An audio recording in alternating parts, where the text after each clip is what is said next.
Merhabalar sevgili izleyiciler. Neslihan Çelikal Koçlar'la Canlı Haber 18 Ocak 2022 Çarşamba günü sizlerin huzurunda yine canlı yayında sizlerle birlikteyiz. Bugün stüdyomuzda bizlere yorumlarıyla eşlik edecek olan isim Sedat Yalçın. Sedat Bey hoş geldiniz. Teşekkür ederim. İyi yayınlar diliyorum. Her çarşamba olduğu gibi bizi yine yalnız bırakmıyorsunuz. Evet. Ağzınıza ve yorumlarınıza şimdiden sağlık diyorum. Çok teşekkür ederim. Sağ olun. Bugün gündem çok yoğun. Bir iki gündür aslında benzer konularla uğraşıyorduk ama bugün 2 gündür grup toplantılarında yapılan açıklamalar itibariyle sevgili izleyiciler, tüm kamuoyunun da artık bildiği gibi seçim tarihi Sayın Cumhurbaşkanı'nın ağzından AK Parti grup toplantısında açıklandığı 14 Mayıs Türkiye 2023 seçimlerinin tarihi olarak ilan edildi. Konuya ilişkin hemen Sayın Cumhurbaşkanı'nın cümlelerini dinleyelim. Sonrasında da biz buradayız.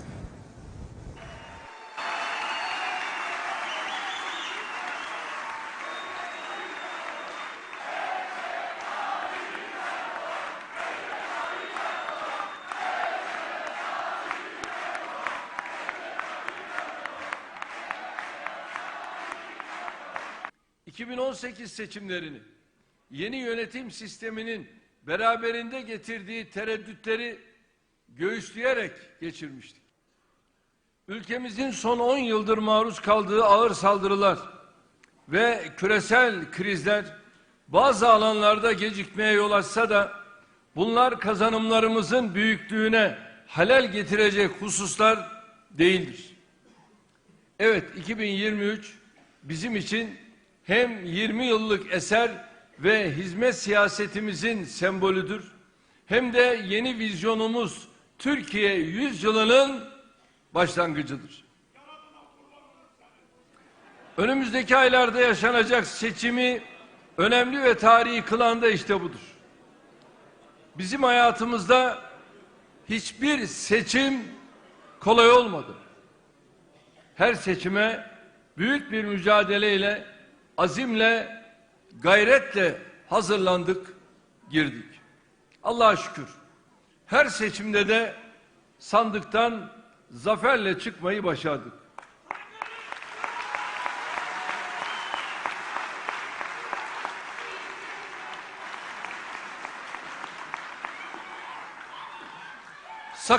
Sıkıntılarımız yok mu?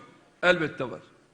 Ama bunların hiçbiri üstesinden gelinemeyecek, bizi asıl hedeflerimizden, asıl atılımlarımızdan uzaklaştıracak hususlar değildir. En büyük sorunumuz enflasyondu. İşte o da düşüşe geçti.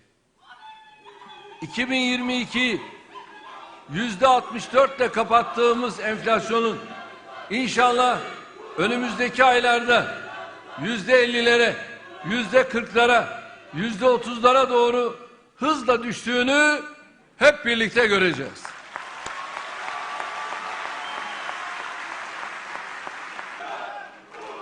Çünkü enflasyona sebep olan tuzakları bozduk. Oyunları boşa çıkardık. Hesapları alt üst ettik. Tedbirlerimizi aldık. Mekanizmalarımızı kurduk. Artık hem dışarıda hem içeride herkes Türkiye'nin faiz, kur, enflasyon şer üçgeniyle teslim alınamayacağını gördü.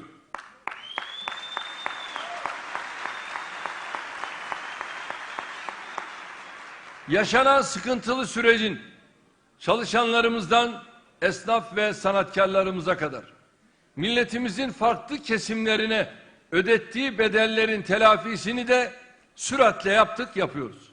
Bu amaçla asgari ücrette, memur ve emekli maaşlarında yüksek oranlı artışlara gittik.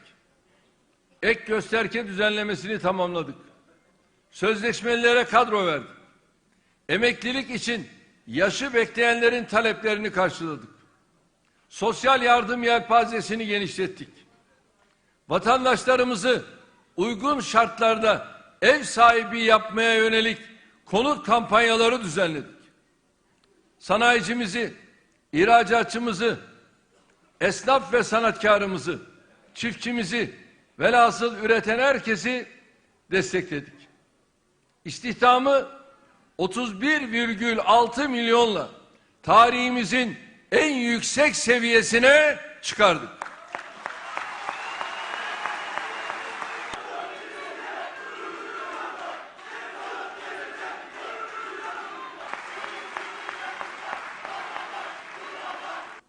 Biz de artık hiçbir şey eskisi gibi olmayacak diyerek özgürlük ve refah özlemi içindeki milletimizin büyük desteğiyle hükümete gelmiştik. Şimdi de yeter söz de karar da gelecek de milletindir diyerek 2023'te milletimizin desteğine talibiz.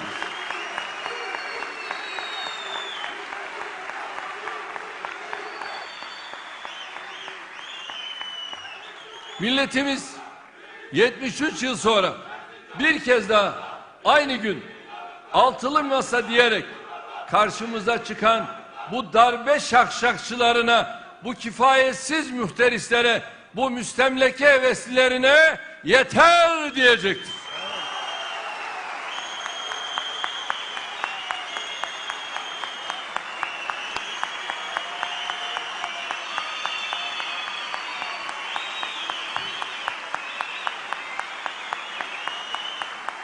Muhalefetin vaadi milletin karşısına bir aday çıkarmak. Ancak onu görünürde 6, gerisindekileri de hesaba katarsanız en az 10 kişiyle yönetmektir.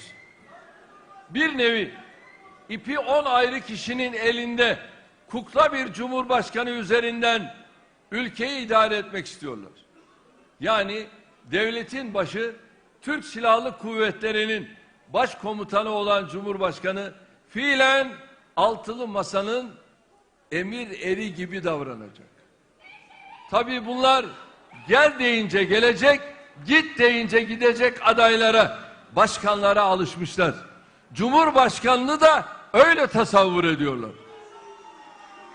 Seçmenlerin de istedikleri vizyonu, programı, projesi, çapı belli olmayan bir meçhul adaya kim olduğuna bakmadan tıpış tıpış sandığa gidip oy vermeleridir. Öyle diyor ya. Tıpış tıpış sandığa gideceksiniz diyor. Hadi CHP'nin kodlarında bu faşizm, bu kibir, bu oyratlık var. Evet Sayın Yalçın, Cumhurbaşkanı özellikle 14 Mayıs 1950'den dem vurarak bundan 73 yıl önce de 14 Mayıs'ta bir seçimin yapıldığını ve yine söz milletin, yeter söz milletin denildiğine açıkçası vurgu yaparak bu yılda 14 Mayıs'ta seçimin yapılmasına ilişkin ilk bilgiyi yapmış oldu. Aslında uzun süredir sürüncemedeydi, gündemdeydi. Evet. Bugüne denk geldi. Ne dersiniz? Yani bu seçim tarihleri bizim siyasi tarihimizde hep özellik arz eder. Böyle tarihte yaşanmış önemli günlere denk getirilmek istenir. Değil mi? Yani oradan bir güç alınmak, bir heyecan oluşturmak istenir. Hı hı. Burada da benzer durumu gözlemliyoruz. 14 Mayıs tabii Türk demokrasi tarihi açısından son derece önemli bir tarih. Evet. Nedir 14 Mayıs? Özellikle gençlerin, yani şu anda orta kuşak olanların bile hatırlamadığı 1950 yılı Tabii. çok önemli. Çünkü o tarihe kadar yaklaşık 27 yıl Cumhuriyet Halk Partisi iktidarı söz konusu. Önemli bir bölümünde 46'ya kadar tek parti dönemi. 46'dan sonra Demokrat Parti de devreye giriyor ama esas büyük patlama 50 yılındaki seçimde oluyor. O seçimde %55 oy alıyor Demokrat Parti. Menderes başkanlığında, Adnan Menderes başkanlığında. Cumhuriyet Halk Partisi de %39 oy alıyor ama meclisin, sandalyenin %85'ini kazanıyor Demokrat Parti. Yani toplam 487 sandalyenin 416'sını Çok Demokrat büyük bir Parti rakam, değil mi? kazanıyor. Çok ezici bir üstünlük mecliste sağlanıyor. Cumhuriyet Halk Partisi yani. tabii aslında orada yeter söz milletindir sloganı kullanılmasının arkasından bir çığ gibi bir halkın teveccühü, bir miktar 2022'ye de benziyor sanki halkın başkanım. iradesinin yansıması falan tabii. Yani AK Parti'nin kuruluşunda da benzer bir şey oldu. Şimdi buradan tabii şöyle bir neticeler de çıkarmak lazım. Bu 50 seçimlerinden sonra Celal Bayar 3. Cumhurbaşkanı olarak seçildi. 1. Menderes hükümeti kuruldu. Ve Türkiye yeni bir kalkınma programını uygulamaya başladı. Sonra yine bazı değişik olaylar da yaşandı ama Burada önemli olan gizli oy açık tasnif uygulaması 50 seçimlerinde ilk kez gündeme geldi. Gizli oy açık tasnif. Bu halkın sandığa attığı oyun şeffaf bir şekilde sonuçlara yansıdığını ispatı oluyor. İlk kez böyle bir hukuka ve demokrasiye uygun bir seçim. Ondan önce belirsizdi. Yani tam tersi gizli oy değil açık oy. Ve büyük bir Tasnif de gizli oluyor. Tam tersi. Korkunç bir şey yani. Orada istediğiniz sonucu çıkarırsınız yani. Şimdi bu 50 seçimleri o yüzden bir milattır. Sayın Cumhurbaşkanı'nın da o seçimleri dikkate alarak bu 2023'teki seçim tarihini belirlemesi anlamlı. Değil mi? Orada halkın iradesinin öne çıkacağı bir seçimden bahsetmek gerekir. Yani benzetmek gerekirse. Halkın daha yoğun bir katılımla o seçimlere iştirak etmesi ve gerçekten Türkiye'nin ihtiyacı olan siyasi, ekonomik, sosyal her alandaki istikrarlı gidişatına destek vermesi beklenir. Türkiye yeni bir sisteme geçti. Cumhurbaşkanlığı hükümet sisteminden sonraki ilk seçimler olacak bu. Bu seçimde de bence o sistem de bir tartılacak. Yani onunla ilgili de halk bir iradesini yansıtacak. Mecliste farklı yansıtabilir, Cumhurbaşkanlığı seçiminde farklı yansıtabilir. Bunların Tabii. hepsi açısından son derece önemli. O sistemin birbirini kontrol eden erkler ayrımı, yasama, yürütme, yargının böyle uyumlu bir şekilde birbirini kontrol ettiği mekanizmayı belki bu seçimde halkımız daha farklı bir şekilde oluşturabilir. Evet. Ya bunlar çok değerli. Önemli olan o mekanizmaları çalıştıralım anayasamız çerçevesinde. En doğrusunu halk bulur çıkarır. Ben halkın o konudaki iradesine son derece güveniyorum. Çünkü hep bunu belli etmiştir. Acaba 20 yılda bir bu atıfta, bu anlamda seçimler mi yapılıyor? Yani ara seçimler de oldu pek çok. Evet. Ama değil mi? 1950, 2002, şimdi arada da bunu 1980'e falan düşünelim 23 yani. de önemli bir tarih. Tabii. Yani Türkiye Cumhuriyeti'nin yeni bir yüzyıla geçiyoruz. Aynen öyle. Bu daha da 100. yıldaki seçim Evet. çok daha da başka anlamlar, ileride anlatılacak başka anlamlar taşıyor. Buradan aslında hem siyasi partilerin bir sonuçta herkes kendisi açısından çıkarması ve halkın bu konuları nasıl algıladığı, neleri öne çıkmasını istediği, Türkiye'nin gündeminde nelerin olmasını istediğini bu seçimlerde bir daha göreceğiz.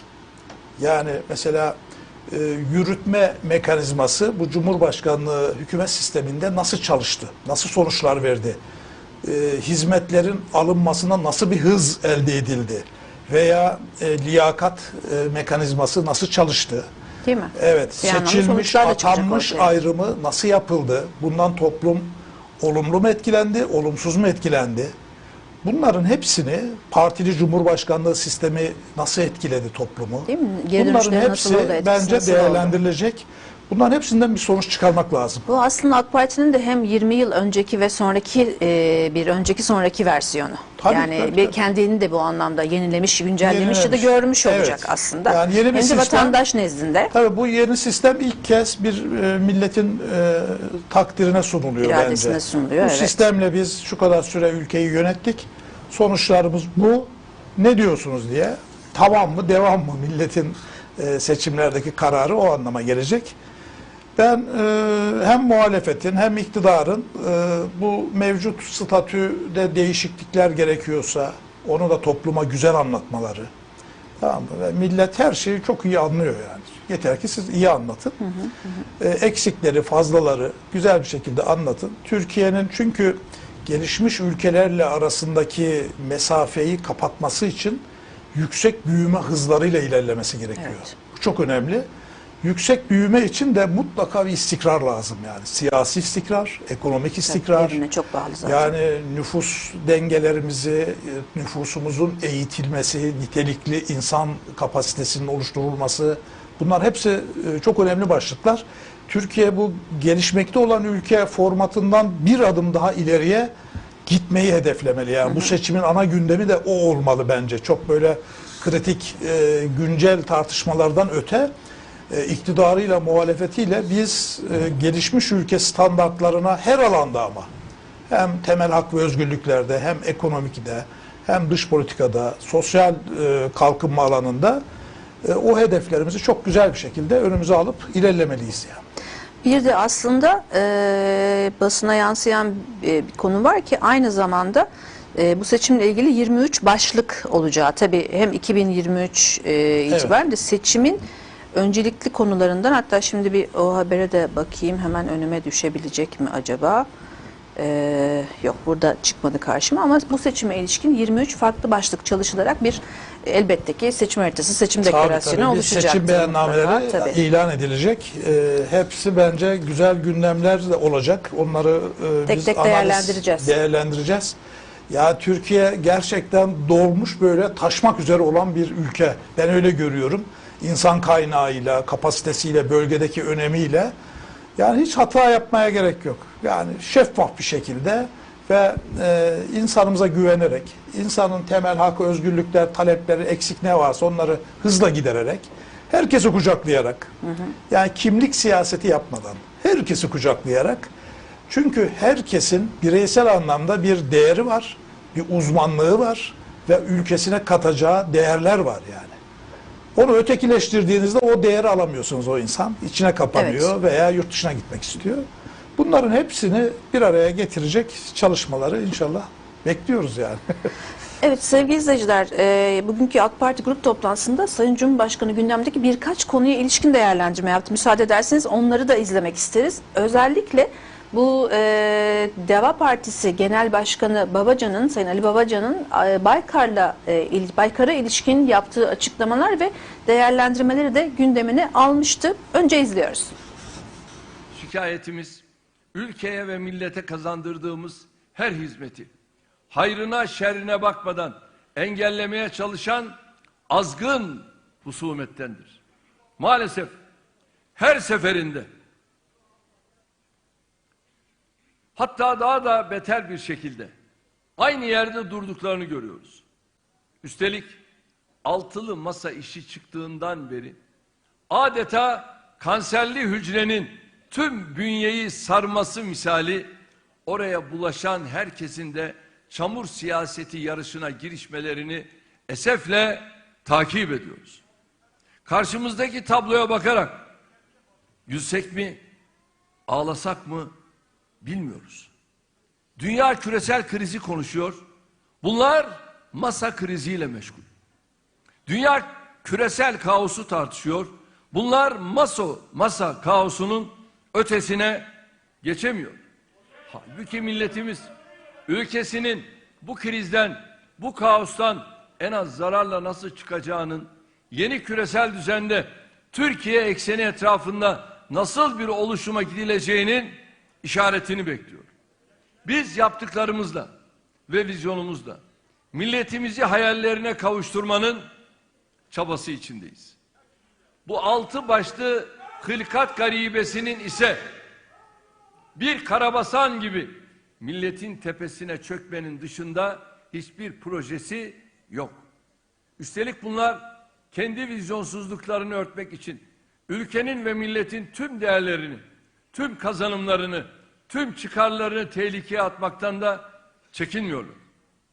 Biz darbecilerle göğüs göğüse çarpışırken kürsülerini onların kasetlerine tahsis edenleri, tanklara alkış tutanları, verilen mücadeleye tiyatro diyerek hakaret edenleri gayet iyi hatırlıyoruz.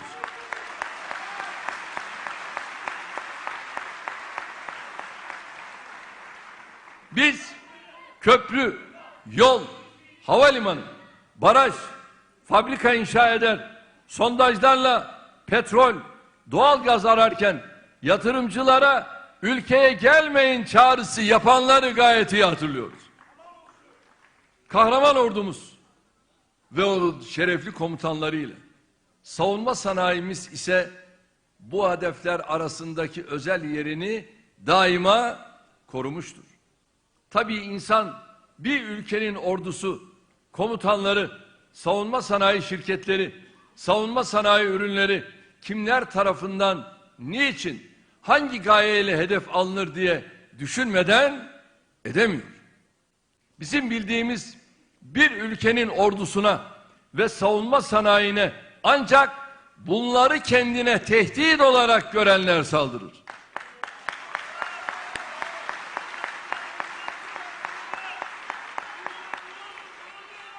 Mesela Yunanistan'ın bu konudaki feveranlarını yersiz bulmakla birlikte anlayabiliyoruz. Aynı şekilde PKK'nın bu konudaki feryatlarının sebebi yerindedir. Onu da anlıyoruz. Yine ülkemizin askeri alandaki gücünü kendi siyasi ve ekonomik çıkarlarına tehdit olarak görenlerin sızlanmalarını da normal karşılıyoruz. Anlamakta zorlandığımız ve üzüldüğümüz husus, bu ülkenin bir partisinin, parti liderinin, parti mensuplarının ordumuza ve savunma sanayimize karşı sergilediği hazımsızlıktır. Gerçi darbe yapan orduyu alkışlayanların, terör örgütlerinin başını ezen, sınırlarımızın güvenliğini daha derinlere taşıyan, hak ve menfaatlerimizi aslanlar gibi savunan orduya düşmanlıkları gayet tabidir. Yine de kendi milletine silah doğrultanlara övgüler dizip silahını ülkenin düşmanlarına çevirenleri yerden yere vuranlara bakınca bu işte bir terslik var demekten kendimizi alamıyoruz. İşte bu habis zihniyetin son hedefi geliştirdiği insansız hava araçlarıyla ülkemizin savunmasına büyük katkı veren küresel bir marka haline dönüşerek milletimizi gururlandıran Baykar şirketi oldu. Aslında Baykar'ın nezdinde tüm şirketleri, ürünleri, çalışanları ve başarılarıyla savunma sanayimizin tamamı hedef alınıyor. Kendi akıllarınca bizimle olan akrabalık ilişkisi üzerinden Baykar'ı daha kolay hırpalayabileceklerini, böylece sinsi niyetlerini gizleyebileceklerini düşünüyorlar. Ülkemizin her değerini savunmak nasıl boynumuzun borcuysa, bu alçak saldırıya hak ettiği cevabı vermekte sorumluluğumuzun gereğidir.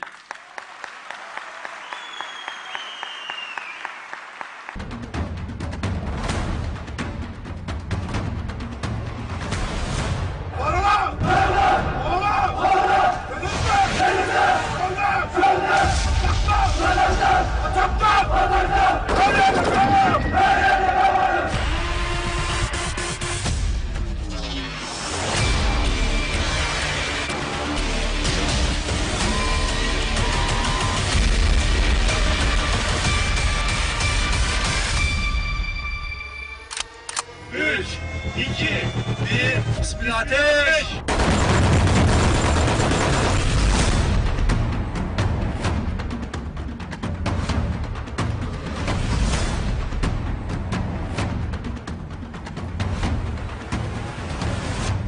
İHA'larımızda, SİHA'larımızda, akıncılarımızda, evelallah her yerde var.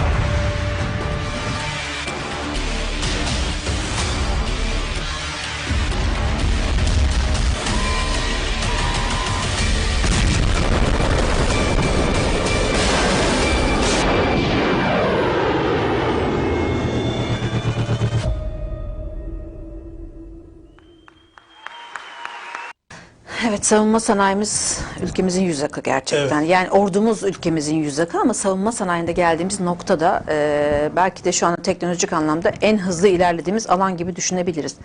Sayın Yalçın, siz özellikle Cumhurbaşkanı'nın Baykar'a yapılan sözel saldırıya ilişkin görüşleriniz neler? Çünkü Evet. son bir haftadır, daha doğrusu hafta sonundan itibaren Türkiye gündeminde pek çok lider de buna bir cevap da niteliği taşıyan yanıtlar verdiler.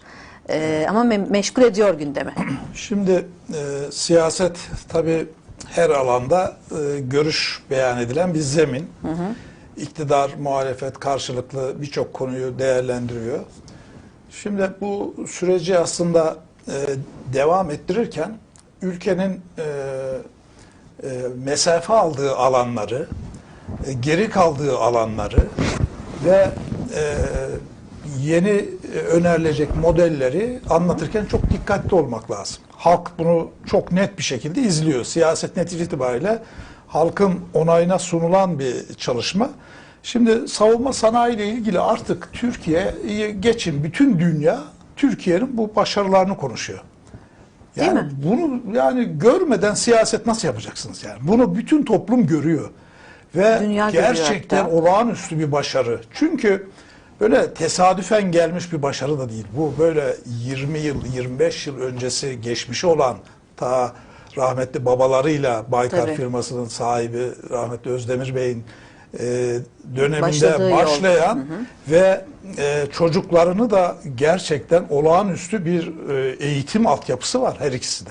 Boğaziçi, ODTÜ'den başlayan Yurt dışında devam eden. MIT'ye kadar işte dünyanın en önemli üniversitelerinden çıkıp geliyorlar. Çaba belli Orada yani. da kalabilirler ama geliyorlar ülkeleri için o konteynerlarda sahada silahlı kuvvetlerin mücadele ettikleri coğrafyalarda aylarca, yıllarca sahada onlarla beraber o uygulamaları yaparak bir şey geliştiriyorlar. Ve bu geliştirdikleri ürün bir anda bakıyorsunuz dünyada o alanda yapılan Amerika Birleşik Devletleri, İngiltere ve İsrail, pardon Amerika Birleşik Devletleri, Çin ve İsrail.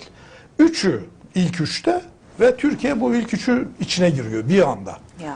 Ve bütün sistem değişiyor. Türkiye merkezli bir SİHA, İHA ve SİHA pazarı şekilleniyor.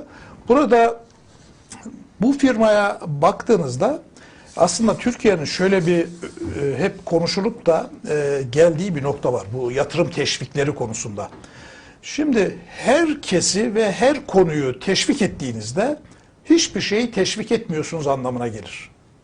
Genel teşvik politikası Tabii. hiçbir zaman doğru değildir. Selektif yani seçici sektörlerde yaparsanız Türkiye'nin mesafe konularda alacağı alan açılıyor zaten, Tabii mesafe başlıklar alacağı açılıyor. o konuda altyapısı olan sektörlerde yaparsanız çok büyük başarı. Bunu Güney Kore başarmış. Güney Kore'nin dünyadaki mevcut markalarının tamamı projeye dayalı teşvik sistemiyle elde edilmiş. Ya. Bu ne demek? Bir özel sektör diyor ki ben örneğin Hyundai marka arabayı yapacağım diyor. Ve bunu için şu kadar kaynağa ihtiyacım var, şu kadar benim nitelikli mühendisim var, şu kadar know-how var elimde ve şu kadar da yurt dışından bazı bilgiler almam gerekiyor. Ve devlet olarak beni siz bir proje içine alın, bu eksiklerimi tamamlayın, ben de bilgimle, becerimle, yönetme kabiliyetimle bu ürünü üreteyim. Ve bu ürün dünya markası olacak Güney Kore için. Tabii. Ve en az 7-8 marka Güney Kore'nin tamamı bu yöntemle ortaya çıkmış. Projeye dayalı sürdürülebilir teşvik bir sistemiyle. yöntem işte. Yani onlara arazide tahsis edilmiş, fabrikada verilmiş, Fonda makinede verilmiş, verilmiş, enerji desteği de verilmiş, nitelikli insan için destek verilmiş, vergi avantajları verilmiş, sigorta avantajları verilmiş. Bunların hepsi yapılacak. Çünkü ülke ekonomisinin ama gelişmesi sonuçta için. ne olmuş? Sonuçta Güney Kore dünya çapında bir sanayi ülkesi haline gelmiş. İhracatıyla, ihracatının içindeki yüksek teknoloji payıyla müthiş bir hale gelmiş. Türkiye'de 6745 sayılı bir kanun çıkarttı bu konuda. 6745 sayılı proje bazlı devlet desteklerini açıklayan bir kanun. Bir yasal bu. Herkese açık. Hiç kimseye özel bir şey değil. Tabii. Yani bu özellikle proje Nitelikleri getirene dedi taşıyan ben her şu proje. destekleri veriyorum dedi. Kurumlar vergisi, gelir vergisi, stopaj muafiyeti, sigorta primi, işveren payı, gümrük muafiyeti, Ar-Ge teşvikleri, vergi resim harç muafiyeti, KDV muafiyetleri, nitelikli eleman enerji destekleri gibi çok sayıda başlıkta her türlü desteği vereceğim dedi. Yeter ki dünya çapında Türkiye'yi marka yapacak bir iş yapın dedi yani. Spesifik bir teşvik bu. Öyle kolay herkesin de girebileceği bir alan değil. Baykar bunlardan biri. Başka firmalar da var Türkiye'de. Tabii çok var. Bu teşviklerden yararlanan. Baykar bunlardan biri ve müthiş bir başarıyla dünyanın ilk 3 devi arasına Türkiye'yi soktular. Ama bizim Yani gurur duyulacak bir şey. Elbette. Muhteşem bir şey. Şimdi bakıyorsunuz Büyük oranda da tabii yaptıkları iş yüksek katma değerli olduğu için bizim Tabii. amacımız ne? Hep buralarda konuştuğumuz ihracatımızın yüksek katma değerli hale gelmesi. Tabii ki, birim Sanayi bedelini yapımızın dönüşmesi.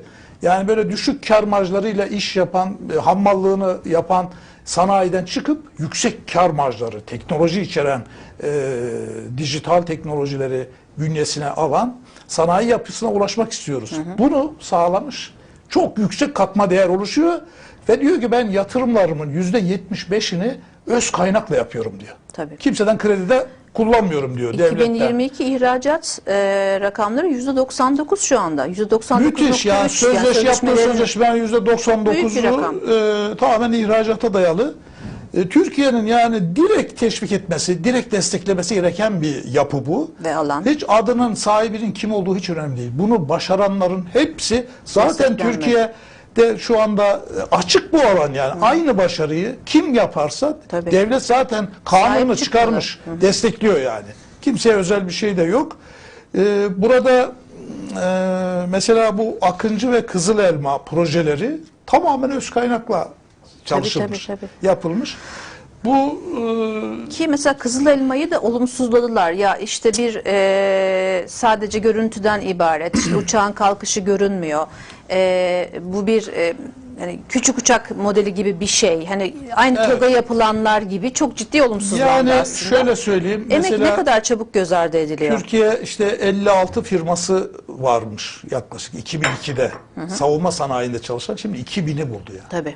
Şimdi bu 2000'in firmanın tamamı devlet desteği alıyor. Alması Baykar da onlardan bir hakları tanesi sadece. ve çok büyük devlete faydaları var. Hem Tabii, istihdam tabii, alanında tabii. hem ihracat alanında. Yaklaşık Türkiye 4.4 milyar dolara geldi savunma sanayi ihracatı. Ya bu alana hızla büyütmeliyiz ve büyütüyor da Türkiye. Bir vizyon da koydurdular burada. Tabii, tabii. Yani hükümetin başka bir eylemini eleştirebilirsin. Ama burada neyini eleştiriyorsunuz ya? Hangi olumsuzluğu var? Bu son derece yanlış. Yani rekabet Tutarsız. anlamında bir eleştiri yapıyor Sayın Babacan. Hani başkasına değil de niye? Başkasına da veriliyor. Aynen Yeter öyle. ki o projeleri yapın. Yani Güney Kore modeli uygulanan burada ve proje bazlı devlet desteği. Başarısı daha önceden zaten denenmiş ve uygulanmış bir proje. Dolayısıyla Türkiye'de de denendiğinde başarılı sonuçlar alıyoruz. Tabii, Desteklemekten başka hiçbir şey yapmamız doğru değil bu noktada. Ve kendileri de gerekli cevapları verdiler zaten. Ama yani Bir şey daha söylemek isterim ben burada. Bir iftira söylenen. Bence firma yöneticilerinin böyle kendilerini savunmalarına hiç gerek yok yani. ortada zaten. Her şey ortada, çok net ama hani yetkili şirket yetkilisi birisi bir cevap verebilir. Verdiler zaten. Evet, hiç başkanım. kendilerinin motivasyonlarını bozmadan aynı mi? performansla işlerine etsinler. baksınlar. Türkiye'ye çok büyük değer katan işler yaptılar. Türkiye bence minnettar onlara yani. Evet, bu arada da Bayraktar meselesinde konuşmuş olduk aslında. Çünkü büyük bir haksızlık var ortada. Bu konuda firmalara destek verildiğinde bu firmanın hangi partiden olduğuna bakılmaksızın sadece o desteğin alt maddelerine ilişkin değerleri taşıyor mu diye bakarak Tabii. bu destek veriliyor. Ve bunu alan da onlarca firma var tüm Türkiye'de. Burada bir siyasi mekanizma söz konusu değil. Bu değeri yaratacak Siyaset her yapılacak çok alan var ya. Oraya hiç gelinecek bir alan değil yani. Çok Değil mi? yanlış bir şey yani. Evet. Evet, geçtiğimiz günlerde yine Stockholm'de, İsveç'te hepimizi üzen Sayın Cumhurbaşkanı'na ilişkin bir saldırı olayı söz konusu olmuştu. Ve ona ilişkin de değerlendirmeleri yapmıştık. Bugün Savunma Bakanı Hulusi Akar, İsveç Savunma Bakanı'nın Türkiye ziyareti hakkında bir açıklamada bulundu. Dinliyoruz. Bu konuyla alakalı işte bugün Sayın Dışişleri Bakanı Amerika'da. Son durum onlar bizle Amerika Dışişleri Bakanı görüşecekler. Geldiğimiz noktada konunun olumlu şekilde ilerlediğini gördük, takip ediyoruz. Gerekli bilgileri alıyoruz.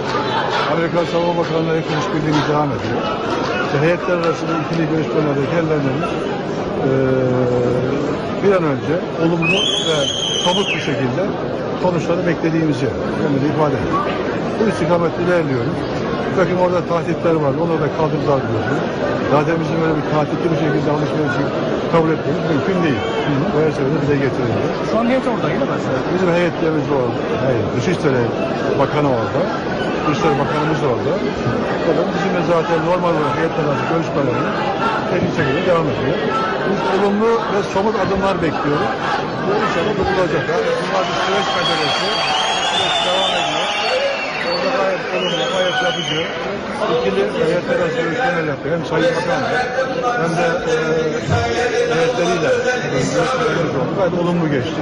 Böyle bir planlama var. Bu planlamayı takip ediyoruz. Gelişmelere göre tabii bu belirlenecek. Bu konuda efendim İsveç'te efendim yaptığımız görüşmeler malum. Sayın Cumhurbaşkanımızın başkanlığında heyetler arası görüşmeler yapıldı. Madrid'de, yani Haziran ayında. Orada ufak bir tatilde bulundu. Karşılıklı olarak. Bu metin çerçevesinde hem İsveç'in hem de Finlandiya'nın yapması gereken, yapmayı talep ettikleri neler varsa onlar bir an önce yapmalarını bekliyoruz. Biz NATO'nun herhangi bir şeyde açık politikası, açık politikası karşı olmasını desteklediğimiz her fırsatta söyledik, söylüyoruz. Ve burada konunun İsveç ve Finlandiya tarafından bir an önce tamamlamasını bekliyoruz. Takip ediyoruz. Resmen takip ediyoruz. Görüşme olacak mı? Evet sevgili izleyiciler, Sayın Akar özellikle NATO süreci kapsamında İsveç Savunma Bakanı'nın Türkiye ziyaretine ilişkin bir değerlendirme yaptı. Bu konuda bir planlama olduğunu söyledi. Ama elbette ki bizim aklımıza gelen NATO sürecinin dışında geçtiğimiz hafta sonunda Stockholm'daki olaya ve bu olaydan sonra Türkiye ziyaretinde neler olacağı biraz karanlık bir durum aslında bu, değil mi? Yani Evet. eleştiri düzeyi yüksek bir ziyaret olacak diye düşünüyorum ben, bizim açımızdan yani bu.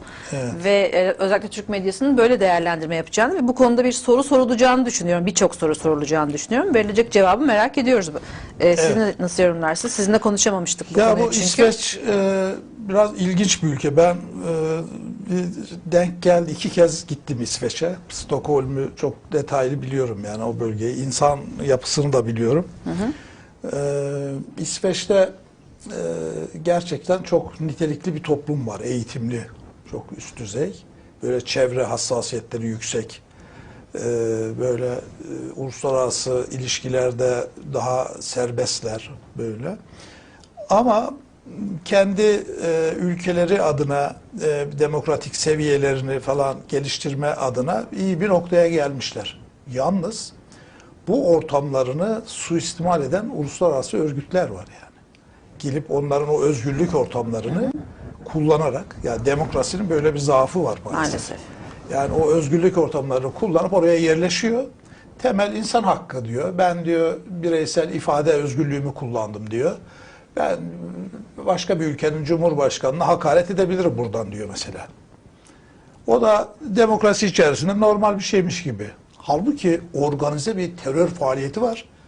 Dünyanın bir bölgesinde Türkiye'ye yönelik ve bu uluslararası ilişkilerle destekleniyor. Çok net. Türkiye 40-50 yıldır buna karşı bir mücadele veriyor. Bu yapının uzantıları. Yani biraz baktığınızda çok net. Zaten kendileri de biz şu terör örgütünün mensubuyuz diyorlar. Zaten olayda Abdullah Öcalan'ın fotoğrafları, PKK bayrakları Tabii, hepsi çok net. mevcuttu. Şimdi Evet. Avrupa Birliği bu Videosu terör da vardı. örgütünü terör örgütü olarak kabul etmiş. Buna karşı bir tedbir almanız gerekiyor zaten Avrupa Birliği hukuku içindeyseniz. Tabii, Değil mi? tabii. NATO'ya girmek istiyorsunuz ama siz daha önce girdiğiniz yerin de bir hukuku var Avrupa Birliği'nin. Yani orada terör örgütü olarak tanımlanmış bir yapıya siz burada seyrediyorsunuz. Şimdi savcı diyor ki yani bir başka Suç ülkenin unsuru cumhurbaşkanı oluşmamıştır. orada idam sehpasına sembolik bir şey yapmış. Mesela bunun İsveç'in uluslararası ilişkilerini nasıl etkileyeceğini. Yani İsveç'in bir terör örgütü, tescilli bir terör örgütünün bu tür organizasyonuna izin vermesinin İsveç'i ne duruma düşüreceğini Avrupa Birliği içerisinde.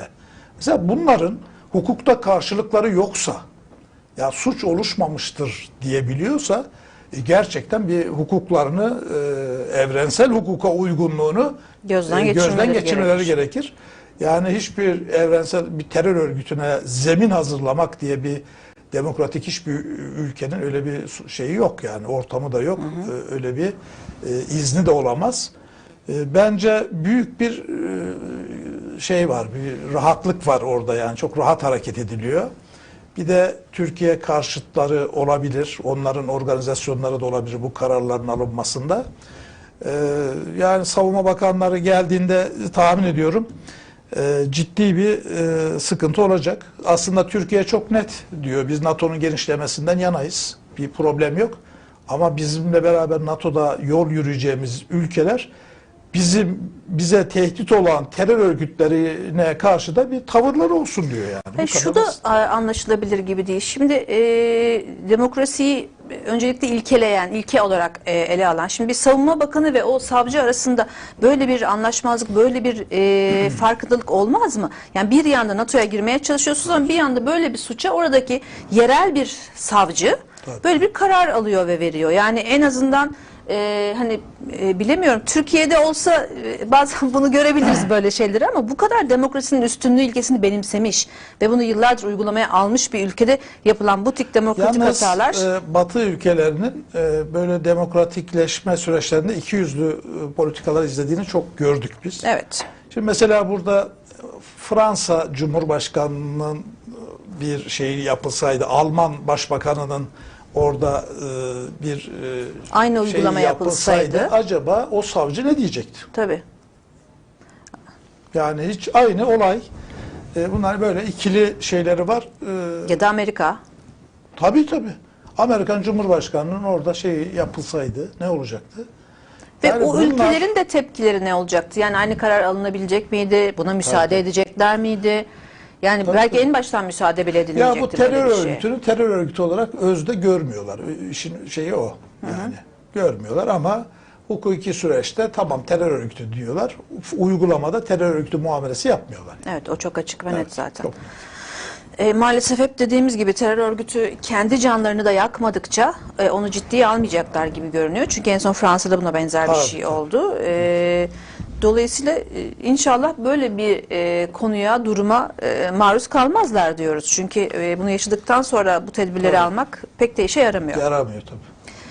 Evet sevgili izleyiciler, İsveçli Bakan'ın Türkiye'ye gelmesiyle ilgili konu genel kapsamda bu minvalde aslında. Şimdi sırada EYT'ye ilişkin bir haberimiz var. Biliyorsunuz emeklilikte yaşa takılanlarla ilgili olarak açıklama yapıldı. Ancak bu açıklamanın sonrasında süreç beklemede ve ne zaman maaş alınacak, ne zaman durum netleşecek gibi pek çok konu gündemde. Çalışma ve Sosyal Güvenlik Bakanı Vedat Bilgin buna ilişkin bir açıklama yaptı. Zaten mecliste bizim gruptaki arkadaşlarımız, milletvekillerimiz konuyu tartışıyorlar. Onlar meclise götürecekler, biz değil. Yani komisyona onlar götürecekler. Meclisteki gruptaki arkadaşlarımız konuyu inceliyorlar. Onlar değerlendirip şeye gönderecekler, komisyona gönderecekler. Yani bakanlığa dair şu an bir şey kalmadı mı Sayın Bakanım? Mecliste. Milletvekillerimiz çalışacak. Zaman olarak ne öngörüyorsunuz efendim? Yani ne zaman için? Meclisin iradesinden olsun. Yani bizden top çıktı. Milletvekillerimizin iradesiyle o şekillendi. Yani bundan sonraki aşamaları biz takip etmiyoruz. Biz mecliste milletvekillerimizle grubumuza getiriyoruz. Orası değerlendiriyor. Mart ayında seçilelim diye düşünüyoruz. Sayın Bakanım siz nasılsınız? Merhabalar. Reis. Hazineden de çıktı bu konu. Her şeye hazırız. Sayın Bakanımız biliyorsunuz büyük bir destek verdi. Özellikle gen tazminatıyla ilgili karşılaşılabilecek sorunu çözdü. Özel bir paket hazırladı. Dolayısıyla sonra... Sayın Çankırı Belediye Başkanı 2,5 milyon EYT'liyi ilgilendiren maaş bağlama sürecine ilişkin AK Parti Grup Başkan Vekili Muhammed Emin Akbaşoğlu açıklama yaptı. Akbaşoğlu bir televizyon kanalının yayınına katıldıktan sonra gazetecilerle sohbet etti. Şimdi bir asgari ücret dönemindeyiz. İnşallah aralığın ortasına kadar. Akbaşoğlu, emeklilikte yaşa takılanlarla ilgili Çalışma Bakanlığımız teknik çalışmayı bitirdi. Muhtemelen gelecek hafta EYT ile ilgili teklifi Türkiye Büyük Millet Meclisi Başkanlığı'na sunacağız. EYT'liler Mart ayında maaşlarını alabilecekler ifadelerini kullandı. Hayırlı olsun Kaya, hayırlı uğurlu.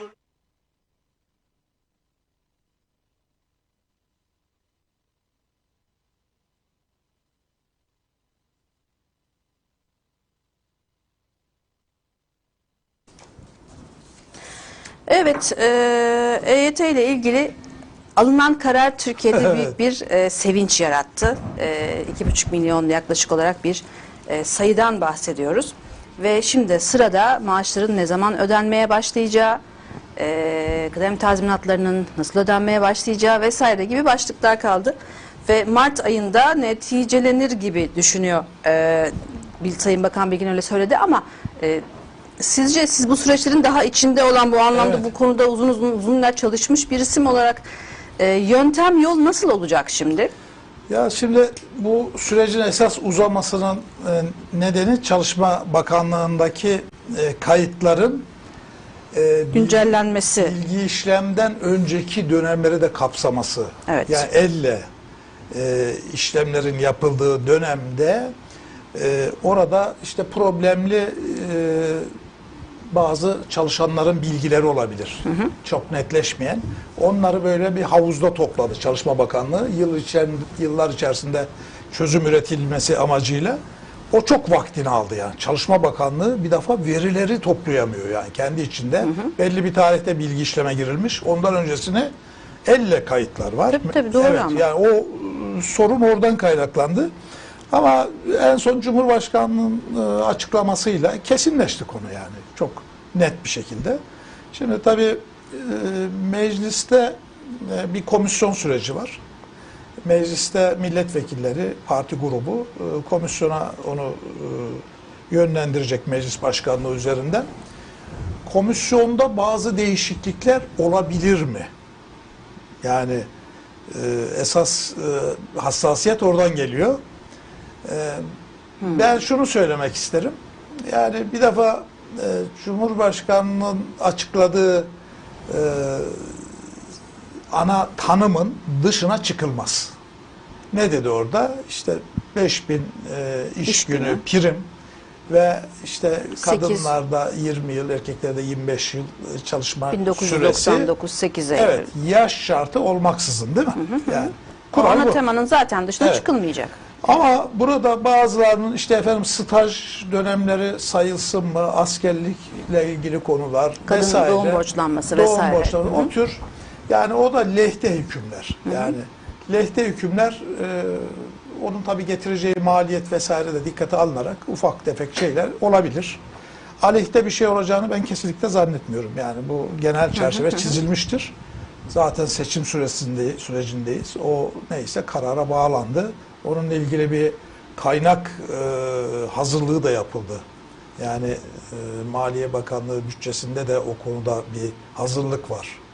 Yani vergi gelirlerinde de artışlar vesaireler o hazırlığı kolaylaştırdı. Yani bütçe açığı birazdan bahsederiz belki daha makul bir yere oturdu. Tabii. Dolayısıyla bir sorun yok. Yani Şubat'ta komisyon çalışmaları biterse Mart'ta kanunlaşır diye bekleniyor. Belki Şubat'ta kanunlaşır ve Cumhurbaşkanı'nın onayıyla resmi gazetede yayınlanıp 1 Mart itibariyle Ödemeler başlanır mı? Maaşlara yansıması lazım. Yani mecliste bu beklentiyi dikkate alarak programını hızlandırması lazım. Neden söylüyorum? Şimdi seçim 14 Mayıs. Evet. Yani bir kere seçim tarihinden önce bu maaşları hesapta görmeli bu Görmesi, insanlar. evet. Yani satın alma güçlerini falan böyle olumlu bir hale gelmesi beklenir yani bu süreçte. Tabii kıdem tazminatları ile ilgili de kredi garanti fonundan bir kaynak oluşturuldu. Evet. İşverenlere de bir yük gelmeden uzun vadeli bir finansmanla o da ödenecek. Enflasyon etkisine inşallah dikkat ederek enflasyonda bir aşırı bir talep artışı olmadan insanlar yani alacakları bu paraları inşallah böyle tüketimden daha çok yatırım mallarına yöneltirlerse daha sağlıklı olur ekonomimiz açısından. Evet, tabii bu EYT sürecinin geldiği nokta Türkiye için çok önemli. Sizce başkanım EYT süreci seçimi nasıl etkiler? EYT kararının alınması? Ya şu anda bence toplamda 5 milyona yakın insanı etkiliyor. Evet, değil mi? Ya bunlar aileleriyle beraber 20 milyonu falan geçer. Yani sayı olarak çok önemli bir topluluk. Şu anda 2 milyon 250 bin kişi emekli olacak bu yıl. Ama 2-3 yıl içerisinde 5 milyona ulaşacak bu rakam. Ve sonra 15-16 yıl emeklimiz olmayacak. Hepsi olmuş oluyor çünkü. Evet, değil mi? Uzun Tabii, bir süre emekli olmayacak. evet. Yani Neyse, erken belki bu almış arada olduk. o arada kullanılacak olan ekstra bütçeyi belki bir Yani işte o arada düzenleme sosyal yaparız. güvenlik bütçesinin de toparlanması lazım. Evet. Yani. Yeni emekli olmayacak ama emeklilik planını çok öne çekmiş oluyor Türkiye. Büyük bir kaynak buraya tahsis ediliyor. Yani Türkiye için ama yapacak bir şey yok ya. Bu karar alındı. Ya ekonomi için çok zor bir karardı yani.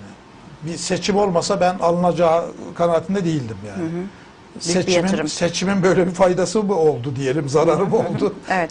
Yani ülke Buradaki ekonomik en büyük karar dengeleri- aslında EYT. Yani asgari ücret artışı, emekli ve işte memur zamlarının, maaşlarının artışı, bunlar olası şeylerdi. Tabii, tabii. Olması çok mümkün zaten ama EYT çok büyük bir karar Yani gerçekten de. burada şöyle bir konu da önemli. Hukukun temel kavramlarından biri kanunların geriye yürümezliği ilkesidir. Ya bir kanun çıkarttığınız zaman çıktığı tarihten sonraki dönemleri etkiler. Geriye yürütülemez kanunlar. Tabii. Bu EYT'de böyle bir yorum gelişti. Yani biz memuriyete girdiğimiz zaman veya işte bir yere sigortalı başladığımız zaman bir emeklilik statüsü vardı. İşte 20 yıl, 25 yıl ve 5000 iş günü veya Bağkurlarda 9000 iş günü. Şimdi bu yaş yoktu biz girdiğimiz zaman. Biz Değil mi? 4 yıl oldu, 5 yıl oldu çalışmamız, 6 yıl oldu. Pat diye bir kanun geldi. Dediler ki siz 25 yılda emekli olamazsınız. Efendim, Yaşınız şöyle 7 olmalı. yılda yaşı beklemeniz gerekir diye. Bu neden yapıldı? Hükümet sosyal güvenlik dengesini kurabilmek için yapıldı. Aktif pasif dengesini daha bir makul bir noktaya taşımak için yapıldı. Devlet açısından haklı bir şey. Ama çalışanlar açısından bu bir Hak kaybı gibi oldu. kazanılmış hakkın ellerinden alınması gibi algılandı. Evet. Hukukçuların bir bölümü bu görüşte değil. Yani kazanılmış hak kavramı o 20 yılı, 25 yılı doldurduğunuz anda bir devlet böyle bir yaş şartı getirirse siz hak ettiğiniz bir şey kaybetmiş oluyorsunuz. Evet. Ama daha bir şey hak etmemişsiniz diyor. Daha 3 yıllık, 4 yıllık memursunuz. Yani devletin de bu konuda bir düzenleme yapma hakkı olabilir diye bir yorum da var. Tabii olay çok politize edildi. Politize Değil mi? edildi. Bir sivil toplum hareketine dönüştü. Evet. Bu tür Sayı da çok olunca buna dahil olmak isteyen çok insan da siyasetçiler oldu. de buna Fırsat şey tanıdılar yapamadılar aslında. yani. Karşı duramadılar. Göz ardı da edemediler yani. Çok önemli bir sivil Peki toplum hareketi. bu süreçten sonra şimdi uzun bir süre yeni emekli olmayacağını düşünüyoruz ama benzer bir durum söz konusu oldu da yine geriye dönük bir kanun işletilme, bir örnek kapsamına alınır mı? Bu örnek gösterilerek benzer şeyler yapılabilir mi ileride? Yani şu anda Çünkü bu çok ciddi bir sayı, bu kapsama alınan örneklem de çok. Dediğiniz gibi 3 yıl 5 yıl olup da buna maruz kalan, bununla yaşayan insanlar da oldu. yani şöyle söyleyeyim. Yaş Türkiye'de yine şu anda 50-55 o yaş kriteri var. O tarih, o kanun çıktıktan sonra işe başlayanlar için zaten o kriter var yani 50-55 yaş. Dolayısıyla onların bir hak iddia etmeleri söz konusu değil. Eskilere yönelik sorun da bu EYT ile çözülmüş oldu zaten. Evet ama EYT deyince açıkçası sanki şu anda memurdan, emekliden çok daha önemli bir konuymuş gibi. Çünkü çok iyi bir sosyal medya kullanımı yaptılar ve birbirlerini bu anlamda çok ciddi organize ettiler. Evet. Yani EYT çok güzel bir etiket ve bu etiketi kullanarak sosyal medyada çok ciddi bir noktaya sonuç alındı geldiler. yani. Bir de sonuç Evet. alındı. Bu aslında en çok sosyal medya sayesinde de yapılmış bir Tabii, şeydir. yeni bir Yani giderek araç. büyüdüler Tabii. aslında. Yani siyaset alanı bence sosyal medyada gelişen bu tür taleplere göz ardı etme şansı yok. Neticede insanla yapılıyor siyaset. İnsanların onayına sunuluyor yaptığınız çalışmalar. EYT bu alanda çok özel bir örnek oldu yani. Evet, EYT konusunu biraz uzattık ama vaktimizin de sonuna geldik çünkü bir sonraki haberimize geçersek de yarım kalabilir Tamam. diye düşündüğüm için EYT konusunu biraz önemli konuşmuş olduk. İnşallah sevgili izleyiciler, Sayın Yalçın da ifade ettiği gibi Şubat'ta meclis gündemine gelirse belki seçim sebebiyle 1 Mart itibariyle netleşip herkesin bu rakamları Aslında rakamı banka hesabında görmekten öte konunun bitmesi, konunun kapanması Yani ve o hukuken emeklilik hakkının şekillenmesi alınmış olması bile önemli. yeterli. Tabii. Hukuken son haline gelmesi lazım. Yani meclisten geçmesi lazım. Evet. Onu takip ediyoruz. Sizlere de bu ekranlardan düzenli olarak bildireceğiz. Neslihan Çelik Kalkoçlar'la Canlı Haber'in ilk bölümünde sona geldik. Şimdi kısa bir reklam arasına gideceğiz. Saatlerimiz 17'yi gösterdiğinde yine burada yorumcumuz Sayın Sedat Yalçın'la beraber sizlerle gündemi konuşuyor olacağız efendim.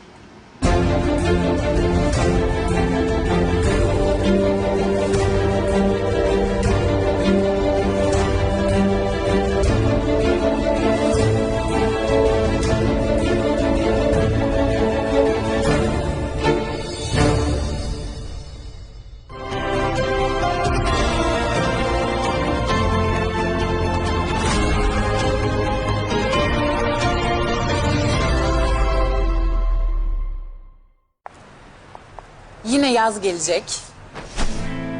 Bu masalar bir bir dolacak. Yazdan sevgilerle. Yerin hazır. Sen de gel ETS'ye. Erken rezervasyon fırsatlarını kaçırma. Futbolun devleri Arjantin, Brezilya, Portekiz ligleriyle nefes kesen film ve diziler D-Smart ve D-Smart Go'da. Mega paket ilk 3 ay 29 TL. Hemen ara, fırsatı kaçırma. Tabii ya. Ucuza bilet. Erken de planlasan, son dakikaya da kalsan ucuzabilet.com'da.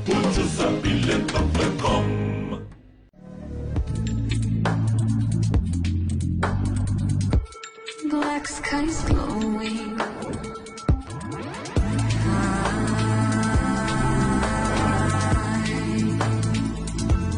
Winter's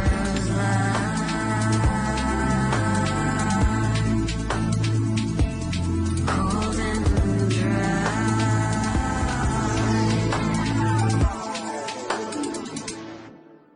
Hey Adamax, bir tatil hak ettik.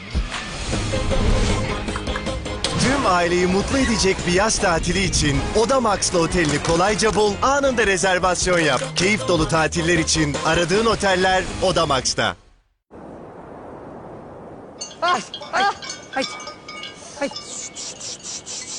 Nazlı, kızım, büyüdüğünde anne mi olacaksın? Maşallah sana.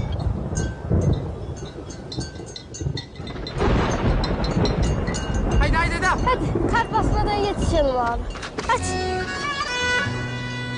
Abi, Nazlı yattı. Nazlı, kızım, yoruldu mu acaba? Anam doğru olmasın kız. Ne dedik? Ne bileyim ne diyecek. Kart var. Panik etme. Tamam bir arayalım.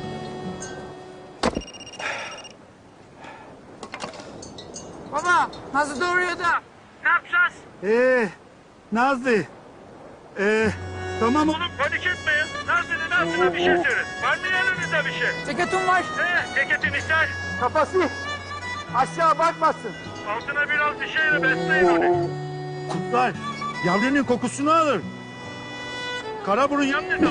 Burada. Bak siz ne kadar panik ederseniz. hayvan da onu hisseder. O da panik eder. Panik yap. Hadi baba.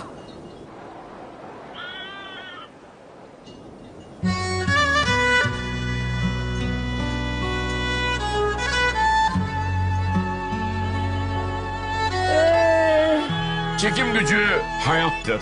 İşte bu yüzden Turkcell, siz hep sevdiklerinizin yanında olun diye her zaman çok çekici.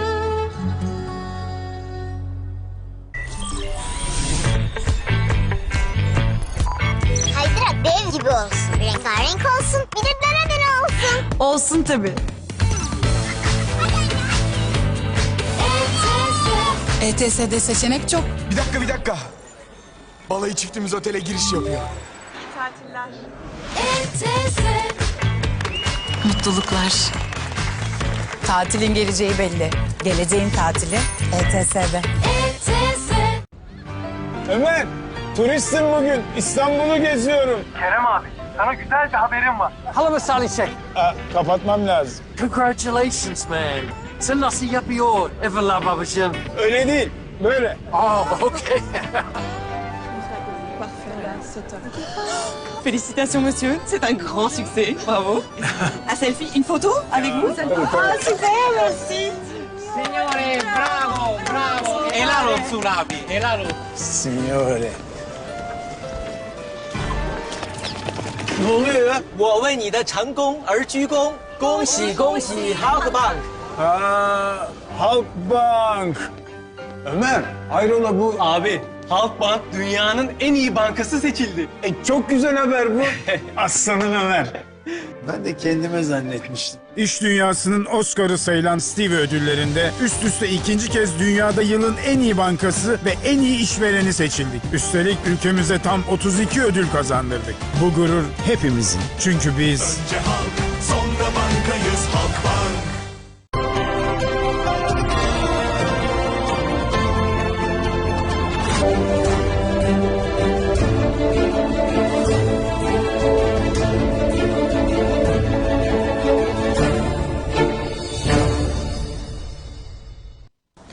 Evet sevgili izleyiciler, Neslihan Çelik Alkoçlar'la Canlı Haber'in 2. bölümündeyiz. Stüdyolarımızda Sedat Yalçın bizimle beraber yorumlarıyla haberlerimize eşlik ediyor.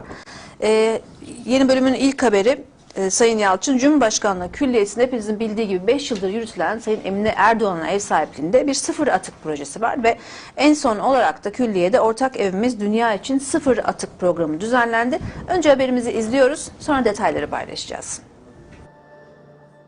Cumhurbaşkanı Recep Tayyip Erdoğan'ın eşi Emine Erdoğan, Cumhurbaşkanlığı Külliyesi'nde büyükelçiler ve eşleri için düzenlenen Ortak Evimiz Dünya için Sıfır Atık temalı programa katıldı. Emine Erdoğan, Türkiye'nin sevdiği ve sevildiği topraklar için gönül coğrafyası tanımını kullandığını söyledi. Türkiye olarak kültür ve inanç dünyamızdan aldığımız ilham ile meselelere salt çıkarlar üzerinden değil, vicdani bir perspektif ile yaklaşıyoruz. Erdoğan, doğaya karşı yapılan tahribatların önüne geçilmesi gerektiğini vurguladı.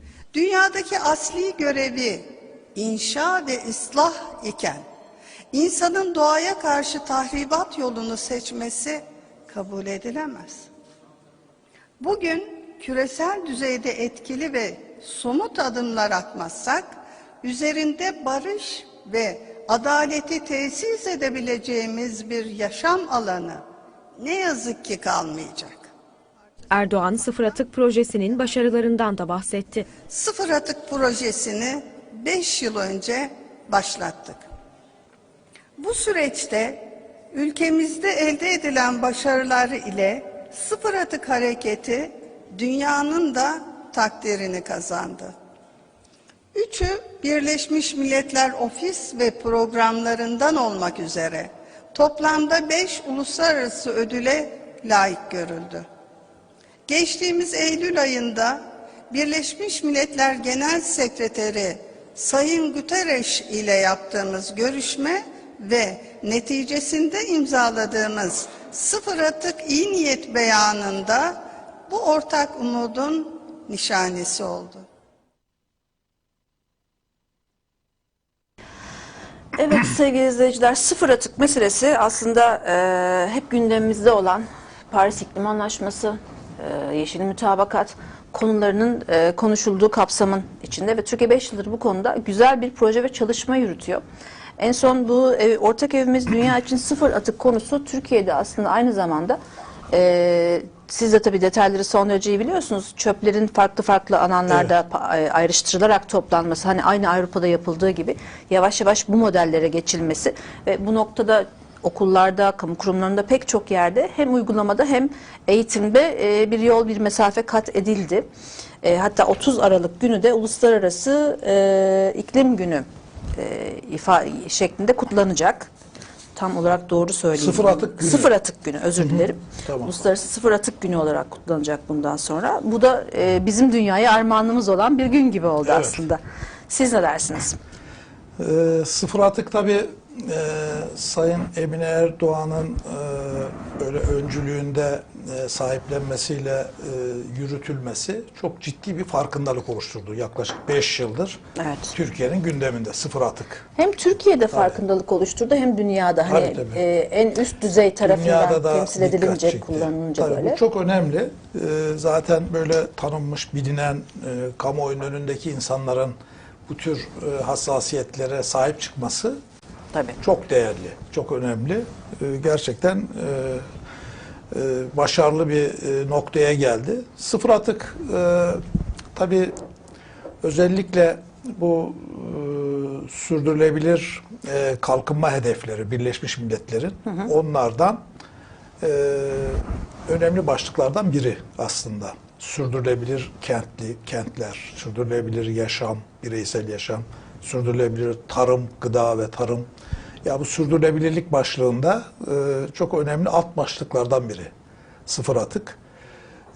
Özellikle yaşam alanlarında, hem kamu kurumlarında, okullarda, hastanelerde, hem evlerde, bireysel anlamda burada sürdürülebilir bir yaşamı nasıl gerçekleştireceğiz dediğinizde onlardan biri bu sıfır atık ve atıkların kaynağında ayrıştırılması. Çok önemli bir başlık bu. Kaynağında. Bir anlamda gelişmişlik seviyesinde göstergesi Tabii aslında, tabii. değil mi? Yani böyle açık alanda çöplüklerin falan olduğu şehirler artık yok Batı'da. Yani araziye depolandığı falan çok nadir. Büyük oranda kaynağında ayrıştırılıyor.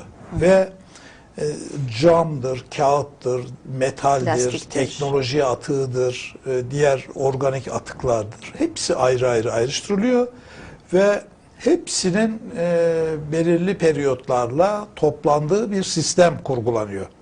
Yani sizin tıbbi atık hastanenin çok özel bir yere götürüyor. Onun çünkü imhası, ortadan teknoloji kaldırılması, atıkları da benzer. Teknoloji atıkları ve işte plastik, yağ atıkları mesela. Yağ atığı, plastik çok önemli. Bunların bir kısmı geri dönüştürülebiliyor, bir kısmı daha az dönüştürülebiliyor ama daha bir insan sağlığına zarar vermeyecek bir mekanizma içine bir kısmı yakılıyor belki vesaire. Bunların her biriyle ilgili de bir ekonomi var. Buna da çok dikkat etmek lazım. İyi bir organizasyonla çok büyük bir ekonomi elde edebilirsiniz. Burada tabii kimlerin rol alması gerekiyor? Bir defa bu kamu kurumlarının yöneticileri. Tamam, evet. Yerel yönetimler. Yerel yönetimler, belediyeler. Önce olmalı zaten, değil mi? Özellikle mesela görev ilçe belediyelerinin çöp toplama görevi. Evet. Onlar bunu halkı eğitme noktasında da bu çöp konusunda birebir çalışmaları gerekiyor. Yani biz evlerden şu gün şu atıkları alacağız, bugün bu atıkları alacağız, bugün bu atıkları alacağız ve hatta bir ödüllendirme sistemine de geçmek gerekir. Küçük küçük var bu konuda. Mesela Yıldırım Belediyesi'nde özellikle böyle bir yağ atığı toplama konusunda bir proje var yapılan ve karşında bir ödül var aslında. Bence bir kart yani vermeleri gerekir ev hanımlarına. O dönüşüme esas atıkları topladıkça oraya bir puan yüklenmesi gerekiyor. Ne güzel. Ve o kartla da o ev hanımı gidip mahallenin bakkalından alışveriş yapması gerekiyor. Evet evet, güzel bir fikir Yani bu. bunu yapmak lazım ve herkesin kazanacağı sıfır atık noktasına o konutları getirmek gerekir. O kurumları getirmek gerekir. Ve bunun tabii uygulamasını da takip etmek gerekir. Yani mesela Bursa'da ben şu anda izliyorum. Yani biz evde ayırdığımız halde hepsini ama gelip alırken hepsini toptan alıyorlar yani. Değil yani mi? bunu hala yapamamış durumda ilçe belediyelerimiz. Yok, bu önce sanki çok kültürün yani. oluşmasıyla mı alakalı acaba? Bir kültür tabii oluşacak ama ben o kültürün olduğuna da inanıyorum o belediyede. Biliniyor bu konu. Bir organizasyon. Evet, bu kültürü oluşturmak için bir eğitim, bir planlama, değil mi? Tabii, bir uygulama. Şimdi böyle bir talep gelmiyor yerel belediyeden henüz. Yani hazır konutlarda oturan insanların da büyük bir bölümü hazır. Bilinçli bir toplum var o mahallede. Ama bunu düzenli bir şekilde topla. Bunun çöp kutularını planla. Tabii. Bunu nasıl alacağını izah et.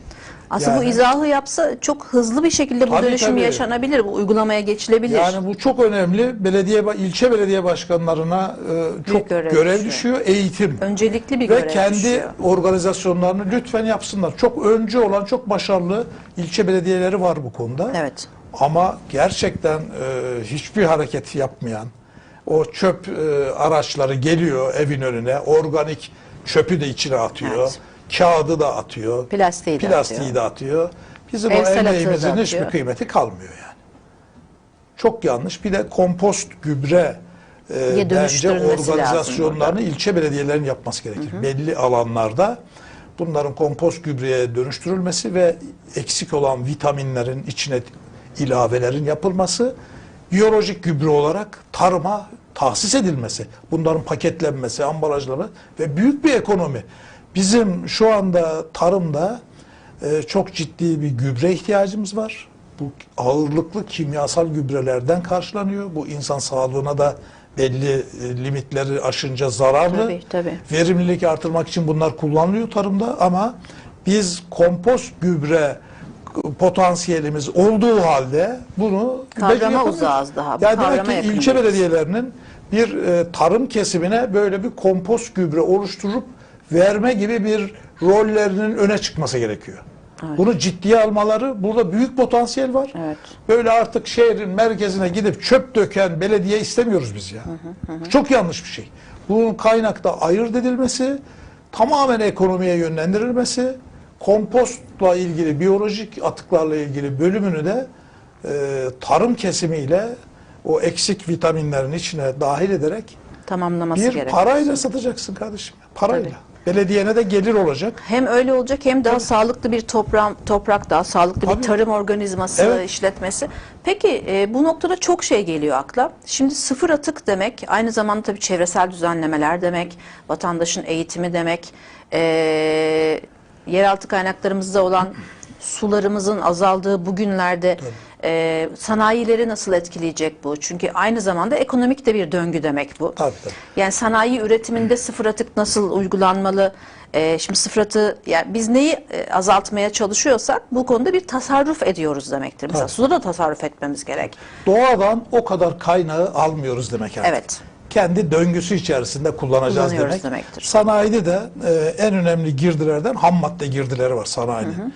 Sanayi mesela bir plastik sektörünü düşünün, bir şey üretiyor. Muazzam bir ham madde olarak plastik ihtiyacı var. Şimdi bunu geri dönüşümden kullanması öneriliyor. Yani fabrikalar ham maddelerini mümkün olduğu kadar geri dönüşümden sağlasınlar ve tabiattan yeni bir kaynak kullanmasınlar. Çünkü o tabiattan kullandığınızda tabiatın dengesi bozuluyor. Tabiattaki malzeme sarfiyatı ile ilgili bir taraftan bizim kendi kullandığımız ürünler çöp olarak çöp dağları oluşuyor. Bir taraftan fabrikaların o çöpe ihtiyaçları var ham madde olarak. Evet. Bir organizasyon işi. Bence bu işe büyükşehir belediyelerinin de çok büyük oranda girmeleri. Yani çünkü onlar da bu kentin çöp merkezlerini organize etme görevi de büyükşehirin. Evet. İlçe belediyeleri büyükşehire çöp göndermesinler. Kendileri ayırt etsinler kaynağında ve ticari merkezlere yönlendirsinler. Belediye büyükşehirin çöplüğüne değil. Evet. Tamam mı? Plastiği plastik alan sanayiye Aynı sanayi göndersinler. bölgelerindeki yapılanlar arıtmalara gönderilmesi Onlara, gibi. Tabii. Mesela çimento sektörü var. Onun büyük bir yanma kapasiteleri var. Isı üretmek için.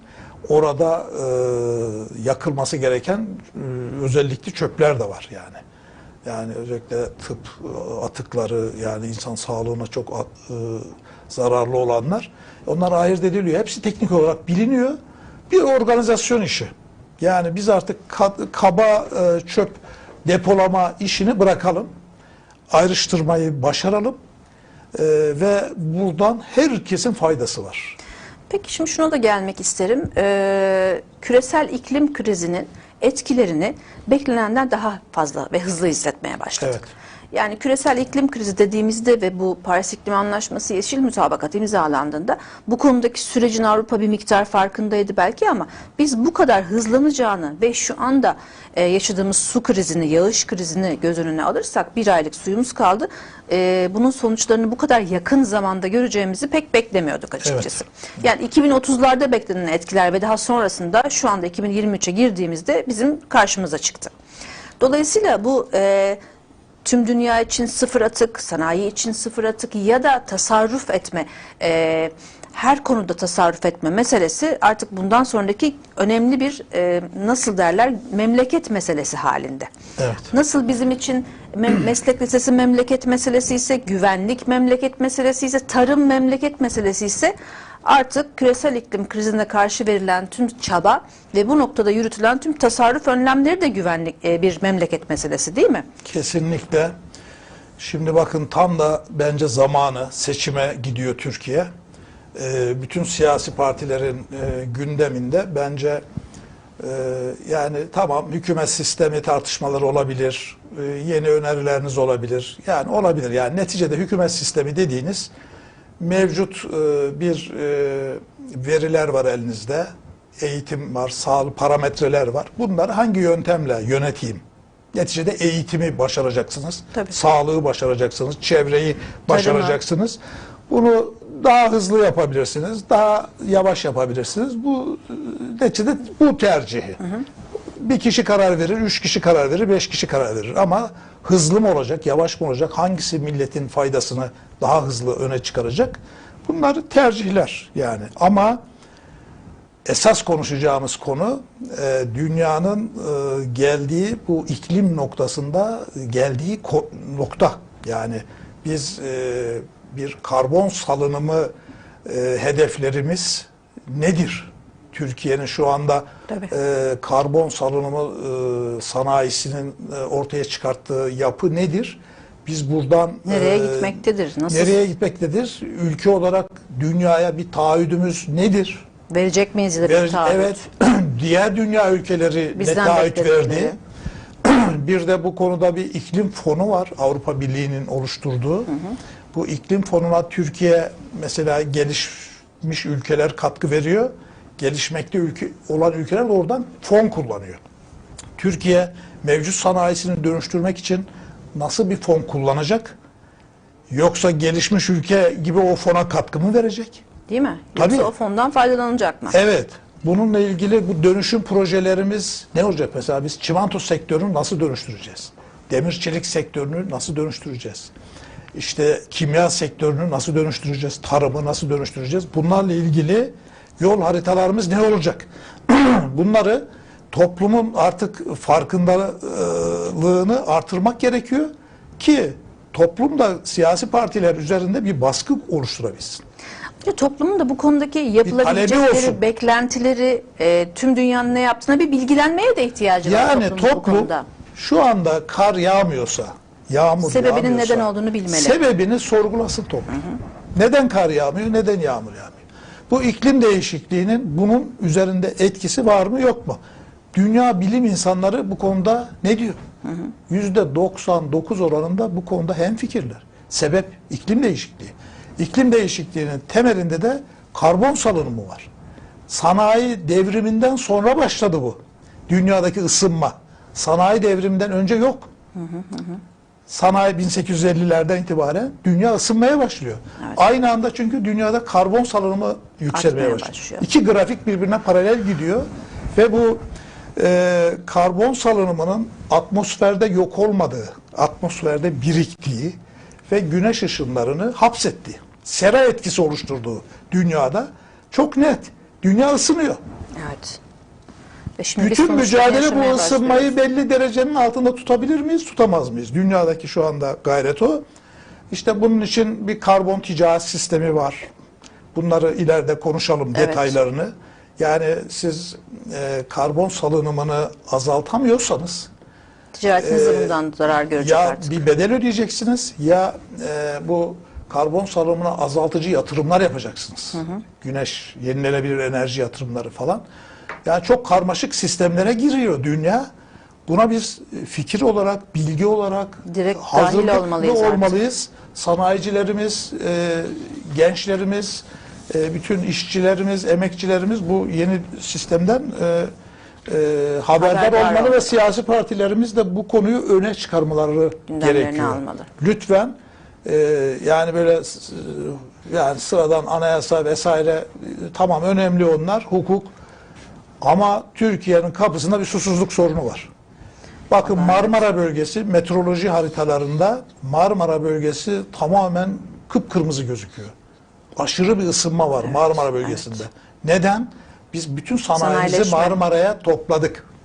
Bütün sanayimiz Marmara'da. Çok büyük bir oranda, büyük bir hata.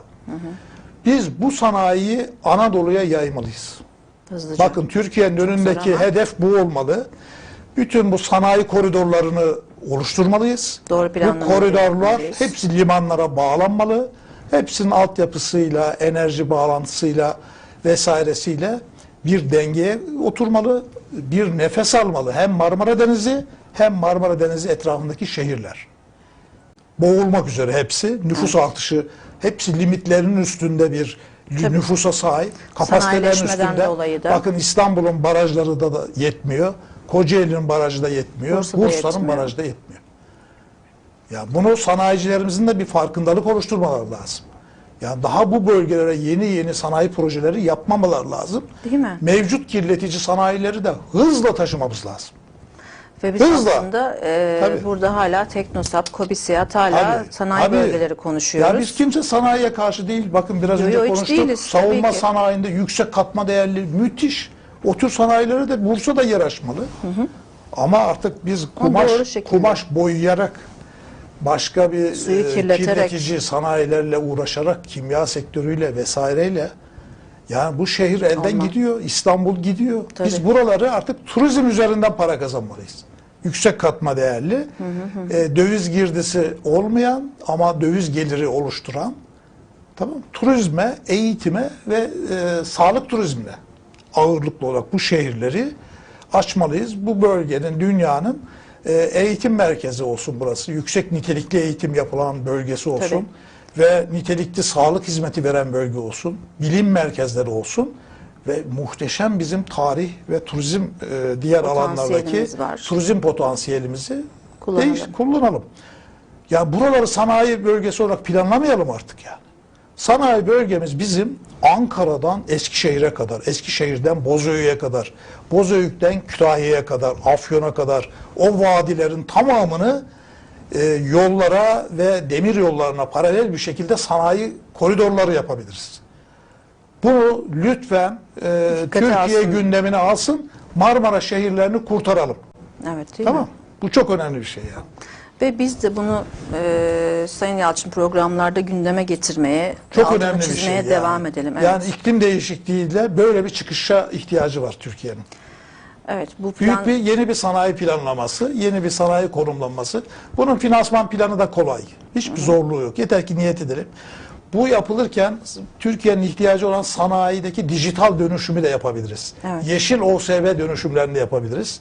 Hepsini böyle 5-6 bakanlığın organize bir şekilde çalıştığı, Tarım Orman Bakanlığı'nın, Sanayi Bakanlığı'nın, Ulaştırma Bakanlığı'nın, Enerji Bakanlığı'nın, Maliye Bakanlığı'nın birlikte bir planlamayla son derece güzel bu işler planlanabilir.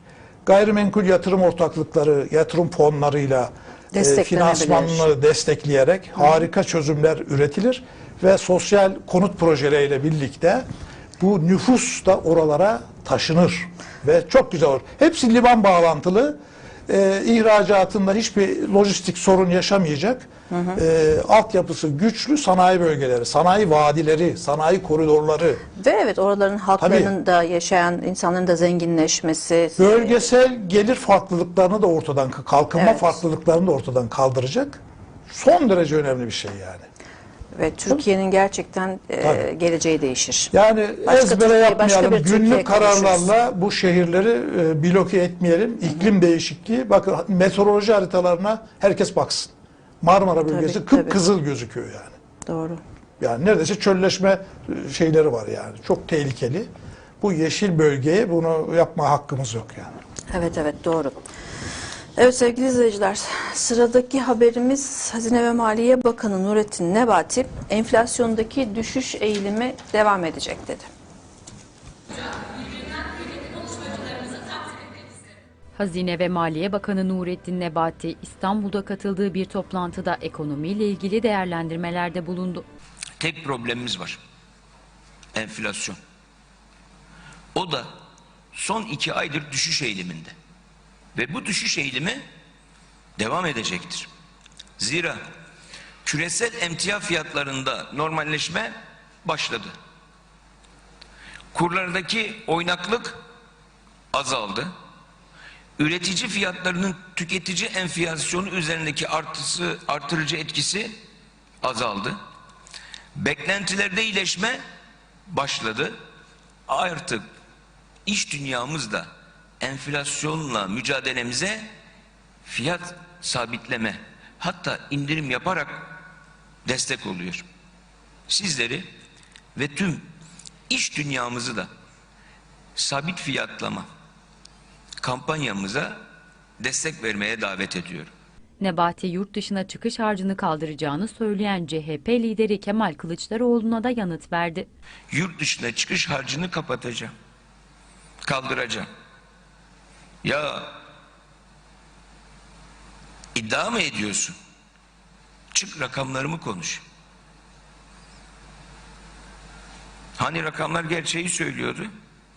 O zaman gerçeklik karşısında dünyanın karşı karşıya kaldığı son 100 yıl içerisindeki en zor yıllarından birisi olan 2022'de Türkiye'nin başarıları karşısında şöyle bir şapkanı çıkar ve gene Recep Tayyip Erdoğan haklı çıktı de, gerçekliği kabul et.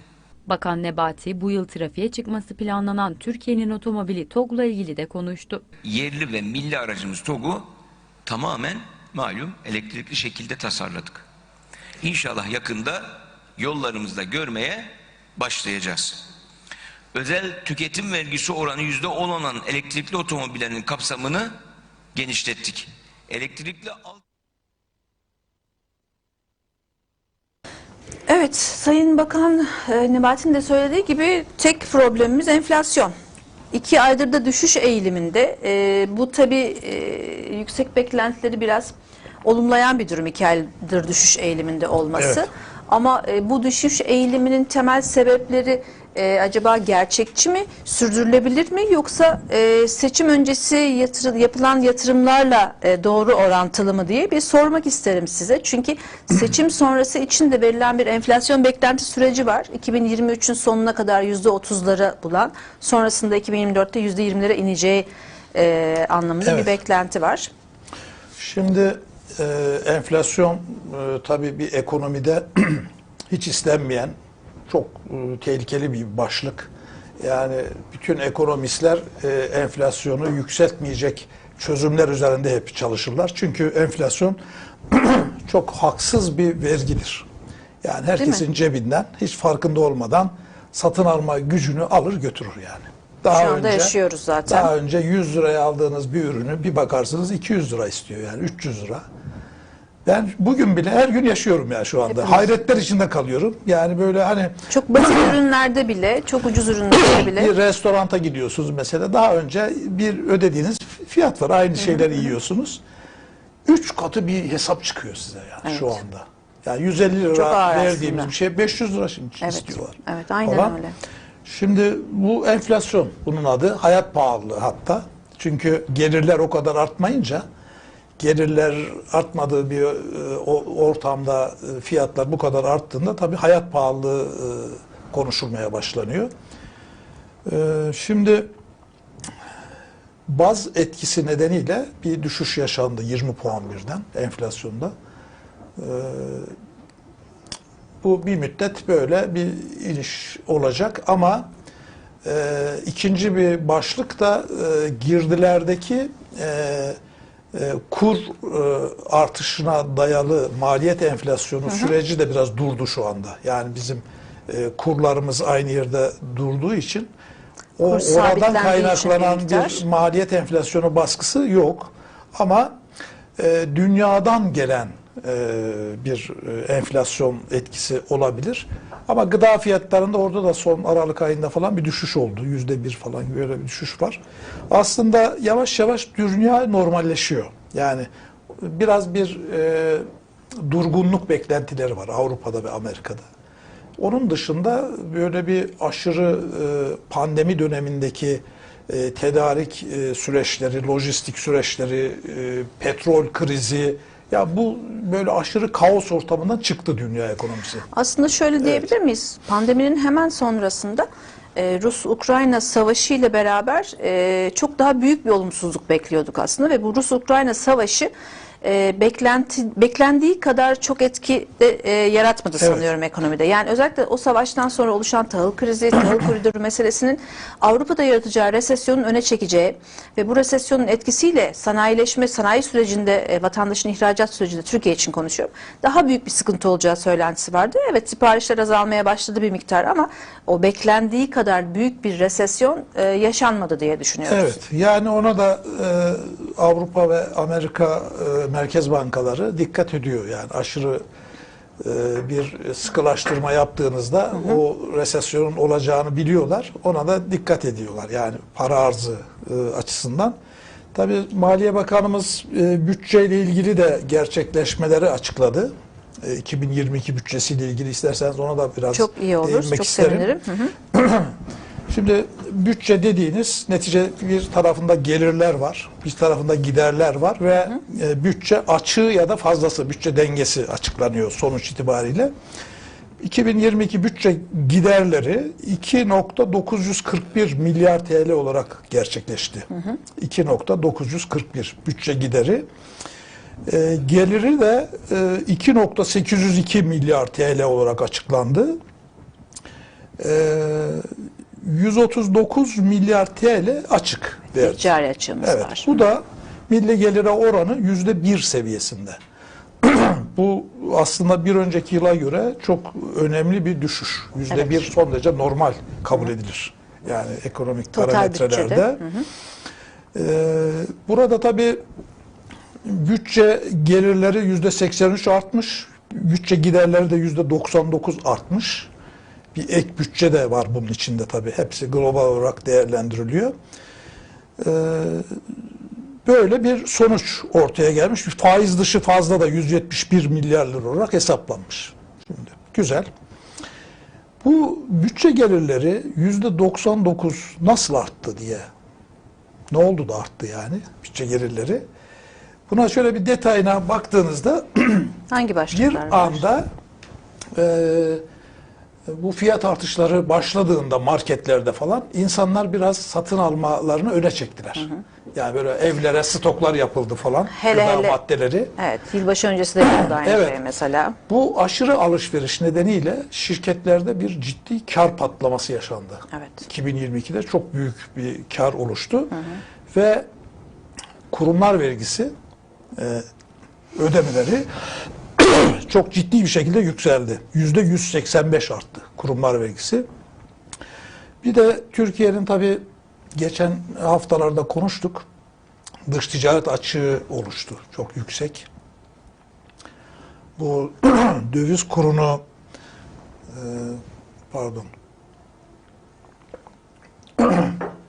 döviz kurunu biraz stabil tuttuğumuzda ihracatın aleyhine bir durum ortaya çıkıyor. İthalatın da lehine bir durum ortaya çıkıyor. İthalatı bir yerde cazip hale getiriyorsunuz. Döviz kuru sabit kaldığında. İhracatçı için olumsuz bir durum tabii bu. Bizim biraz ithalatımızda ciddi bir artış oldu. Onun yansıması olarak da vergi gelirlerinde ithalat üzerinden alınan vergilerde katma değer vergisi, ÖTV vesaire artış oldu. Orada da ithal KDV'de %121 artış gözüküyor. ÖTV'de de %104 artış gözüküyor. Bu şirketlerin karlılıklarının yüksek çıkması bir başka nedeni de daha önce de belirtmiştim burada. Enflasyon muhasebesi yapılamadı. Aslında hukuken şartlar oluşmasına rağmen devlet erteledi. Yani o çok prosedürü fazla bir konu. Enflasyon muhasebesi yapılmadığı için enflasyondan arındırılamadı şirket karları Bu nedenle de Evet. yüksek bir vergi ödemek zorunda kaldılar. Bir de bütçe giderleri açısından bir şey söylemek isterim. Kur korumalı mevduat için 92,5 milyar lira bir bütçeden bir ödeme yapıldı. Bu aslında kur korumalı mevduat için ödenen para devlet için aslında bir finansman gideridir bu. Tamam mı? Ama bütçe giderleri içerisinde faiz ödemeleri içinde değil de diğer giderler arasında gösterilmiş bu. Evet. Şimdi bu ne oluyor böyle gösterdiğiniz zaman? Devletin faiz giderleri sanki azalmış gibi, daha düşmüş gibi, toplam bütçe giderleri içerisindeki payı azalmış gibi gözüküyor ama bunu oraya ilave ettiğinizde faiz giderleriyle ilgili ağırlık gerçekten o şekilde değerlendirmek lazım. Bir de BOTAŞ'ın 20 milyar dolarlık enerji giderine ilişkin rakamı Rusya tarafından ertelendi 2022'de.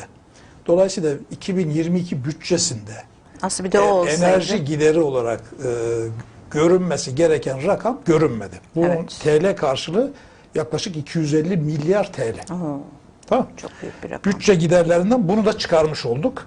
Bizim O yüzden bütçe performansımızın altındaki şeyler bunlar. Yani Evet, aslında zaten enerji giderinin Türkiye'nin en büyük gideri olduğunu ve bunun Tabii, bütçede tabii. aslan payını da aldığını hepimiz biliyoruz ki Evet. Türkiye'de bir anlamda bir de sübvanse ediliyor hanelere gelen enerji bütçesi. Önemli bir kısmı Tabii, devlet tabii. tarafından ödeniyor. Hani bu rakamı da düşündüğümüzde aslında çok büyük bir rakam, hazine tarafından ödenen rakam. Onun da bütçesine yer etmesi Yani normal değil mi? bütçede ama görünmedi yani ertelendiği için. Bakalım Rusya'ya bu yıl- ödeme yapmadığımız için. Bakalım bu yıl nasıl yansıyacak bütçeye? Bu o yıl yüzden. yansıyacak tabii. Mecburen. Evet, sevgili izleyiciler, bu hafta aslında tüm dünyanın gözünün üzerinde olduğu pazartesi itibariyle 2023 Davos zirvesi başladı. Davos bu yıl Türkiye'den resmi bir katılım olmamasına rağmen özellikle Ali Babacan'ın eşiyle birlikte katılım gösterdiğini görüyoruz medyada. Parçalanmış bir dünyada işbirliği temasıyla 16 Ocak pazartesi 20 Ocak arasında düzenlenen Davos'a ilişkin bir takım değerlendirmeler yapmak istiyoruz Sayın Serhat Yalçın'la. Çünkü özellikle somut olarak ele alınacak başlıca konular var ki bunlar hepimizi de çok ilgilendiriyor. Hani biz şu anda Davos'ta resmi bir şekilde bulunmasak da, yer almasak da gündeme alınacak konular, örneğin az önce de ifade ettiğiniz sizin de enerji ve gıda krizleri, yeni bir enerjinin iklim ve doğa bağlamında ele alınması, aynı zamanda özel sektör inovasyonları, öncü teknolojiler, yani çok böyle anlamlı başlıklar var ama mesela çok kutuplu bir dünyada yeni bir diyalog ve işbirliği sistemi bağlamında jeopolitik risklerin ele alınması. Sanki direkt bizi ifade eden bir başlık gibi bu. Siz ne dersiniz? Şimdi bu Davos nedir Davos? Davos'u bir anlatalım. İsviçre'de bir kasaba. Hoş bir şey, böyle trenle falan gidiliyor. Kışın orada büyük bir tatil merkezleri var İsviçre'nin köylerinde. Yazın da turizme hizmet veriyor bu kuruluşlar. Ama Davos'taki bu toplantılara yıllardır ev sahipliği yapılıyor. Hatta ismiyle anılıyor. Tabii toplantı. oranın ismiyle anılıyor. 53. Dünya Ekonomik Forumu aslında. Evet. Açılımı esas Dünya Ekonomik Forumu. Evet. Buraya kimler katılıyor? Devlet ve hükümet başkanları katılıyor. Çok büyük şirketlerin CEO'ları katılıyor. Evet. Böyle kamu yöneticileri katılıyor, özel sektörden yöneticiler katılıyor, akademisyenler katılıyor. Ve orada dünyanın gündeminde o yıl itibariyle neler varsa orada üst düzeyde bir tartışma platformu oluşuyor. Ama bu akademik diyelim düzeydeki çalışmalardan öte bir görüşme trafiği de yaşanıyor orada hükümet ve devlet başkanları arasında. Ve birçok konuda mesafe alınması için güzel bir zemin aslında. Ben Türkiye'nin bu yıl katılmamasını büyük bir eksiklik olarak görüyorum oraya. Yani orada şu anda mesela 30 ülkeden 50'si devlet ve hükümet başkanı, 2700 civarında katılımcı var. Türkiye yok orada. Neden yok? Türkiye'nin kesinlikle olması lazım. Evet, Türkiye kendisini tam da ifade etmek zorunda olduğu bir dönemden geçiyor. Tahıl koridorunda ettiğimiz liderlikten sonra, Evet. aldığımız görevden sonra değil mi? Çok da Birçok anlamlı. roller var. Dünyanın barışına çok büyük katkılarımız var. Evet. Ve dünyada yaşanan birçok ekonomik adaletsizlikler var. Onları kim anlatacak? Türkiye tam bir lider ülke. Bunu anlatabilecek orada. Evet, evet. Bizim Maliye Bakanımız anlatabilir, işte Ticaret Bakanımız anlatabilir. Kimse bu konudaki Yani teknoloji üst bakanı düzey, olabilir. tabii Sanayi Bakanımız Çevre Bakanı. anlatabilir, Çevre Bakanı anlatabilir. Yani oraya biz niye katılmadık ben anlamıyorum. Cumhurbaşkanımızın geçmişte orada bir yaşadığı bir olay var. İsrail Cumhurbaşkanı'na karşı kendisine bir söz verilme, haksızlık yapıldı. Tamam, ona tepkiyi gösterdik. One minute dedik. Biz seçim de kazandık o one minute'le. Evet. Ya önemli bir şey. Ama bu sürdürülebilir bir toplantı. Zaten Tabii. 53 yıldır sürdürülen, bizim de varlığımızın orada Bir de sürdürülebilir yani olması gerek. devletler arası ilişkilerde yani Küslük olmamalı. olmamalı. Kaldı ki öyle bir küsülecek bir şey de yok yani. O organizasyon ayrı bir şey. Türkiye'nin orada temsili ayrı bir şey. Bu yıl mesela mevcut enerji ve gıda krizlerini yeni bir enerji, iklim ve doğa sistemi bağlamında ele alma. Evet, çok güzel Şimdi başlıklar burada diyor var. ki gıda ve enerji krizlerini bir daha yaşamamak için ne yapmalıyızı konuşuyorlar orada. Bizim o süreçte Orada bizim orada olmamız lazım. Tam merkezindeyiz biz yani. Tam da karbon emisyonlarını azaltmak, iklim değişikliğinin etkilerini Evet, azaltmak. onlar konuşulacak konuşulurken- orada. Hı hı. Yeni bir yatırım, ticaret ve altyapı sistemi bağlamında mevcut yüksek enflasyon, düşük büyüme, yüksek borç ekonomisinin ele alınması. Şimdi Bizi dünyanın, tarif ediyor yine. tabii, Değil mi? dünyanın birçok ülkesi de aslında bu durumda. Hani dünyada bir enflasyon var. Evet. Batı ülkelerinin uzun yıllardır hiç yaşamadıkları, 40 yıldır en yüksek enflasyonu yaşıyorlar. Biz daha büyüğünü yaşıyoruz. Bu orada konuşulacak. Düşük büyümeyle bir istihdam sorunu, işsizlik sorunu yaşanır mı, o konuşulacak ve özellikle kamu borçlarının milli geliri oranı anlamında mesela Avrupa ülkeleri bizden daha yüksek onlar. Daha sıkışmış durumdalar. Mesela onlar da yüksek borç durumları konuşulacak. Mesela özel sektörün borçları da belki konuşulacak. Tabii. Yani bir çözüm üretme yeri. Mesela Türkiye bu konuda bir sorunu varsa orada dile getirebilir. Ve bir gündem olabilir. Gündem olabilir, destek alabilir, katkı Tabii olabilir ya. değil mi? Müthiş Yani sonuçlar akıl çıkabilir. alır bir şey değil. Oraya nasıl biz katılmıyoruz? Neden katılmıyoruz? Çok eksik görüyorum yani bunu. Özel sektör inovasyonu ve direnci için öncü teknolojilerden yararlanmaya yönelik yeni bir sistem bağlamında mevcut sektör karşı rüzgarlarının ele alınması. Evet. Şimdi bakın Bir bunlar nevi çok dördüncü yeni sanayi başlıklar devrimi. ya.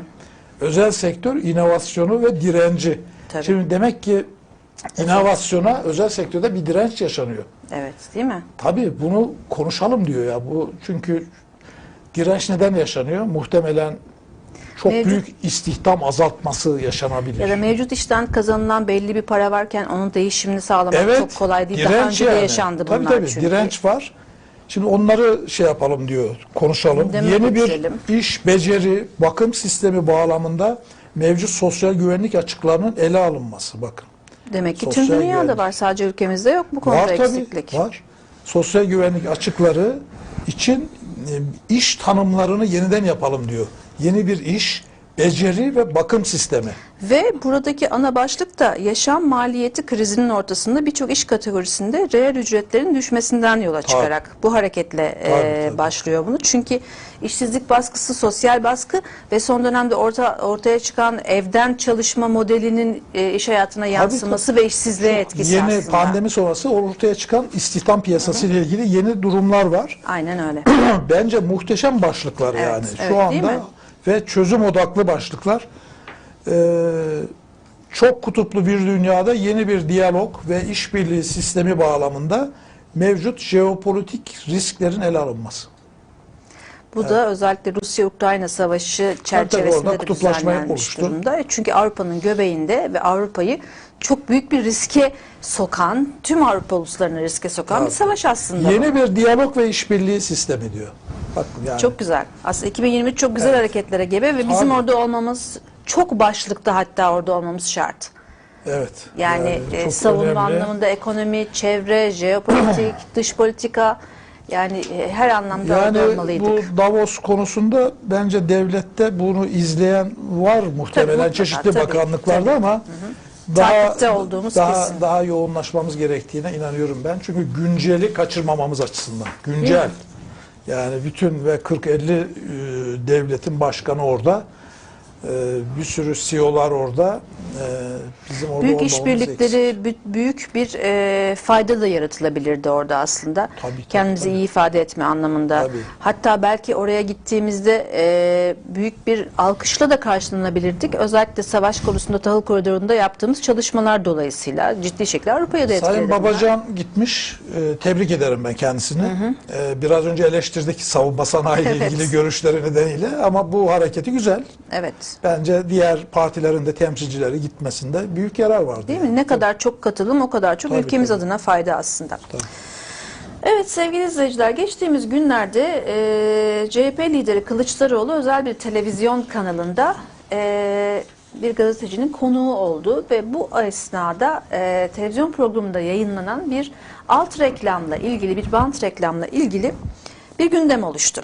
Ve bu reklamda aslında söylemekten imtina etmiyorum artık. Sadat reklamıydı ve günlerdir de hem Sayın Kılıçdaroğlu'nun daha önce Sadat'a yaptığı yürüyüş, Sadat hakkında eleştirileri gündeme gelmişken açıkçası Sadat Türkiye'nin gündemine bu kez de böyle bir konuyla yerleşmiş oldu. Şimdi Kılıçdaroğlu'nun buna ilişkin bir haberi var. Haberi izleyip sonra Sayın Yalçın'dan bu konuda dilerse bilgilendirme yapmasını rica edeceğiz. Ve yönetim kurulu üyelerimiz CHP lideri Kemal Kılıçdaroğlu partisinin grup toplantısında ülkenin sorunlarını çözmeye talip olduklarını açıkladı. Evet, Türkiye'de yaşayan her vatandaşı dertten kurtaracağız. Yaşadıkları ızdıraptan kurtaracağız. Bu memlekete huzuru, adaleti getireceğiz, getireceğiz ve getireceğiz.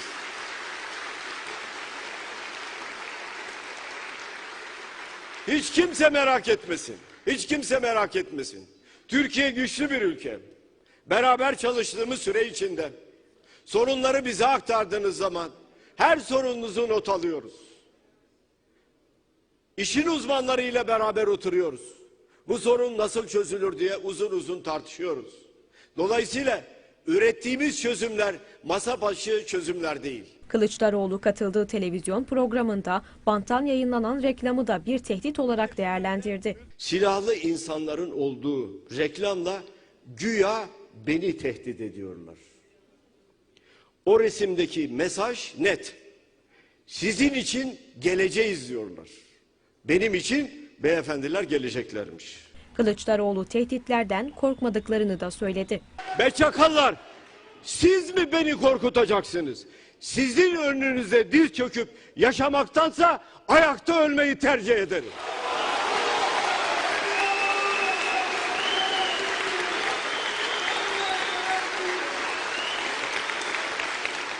Hodri meydan. Hodri meydan, gelin görüşelim. Gelin bakalım. Açıkça söyleyeyim. Ha Allah nasip eder de yaşarsak hayatınız boyunca görüp göreceğiniz en büyük kabus olmaya devam edeceğim. Trolleriniz. Evet, Sadat son gündemde, hatta geçtiğimiz yıl yine Kemal Kılıçdaroğlu'nun gündeminde olduğu ve bu noktada bir yürüyüş yaptığı da bir kurum, Türkiye merkezli bir askeri danışmanlık şirketi Sadat ve kendi ifadelerine göre bu askeri eğitim ve danışmanlık şirketi işini Türkiye'de yürütmüyorlar. Bunu yurt dışında yürütüyorlar.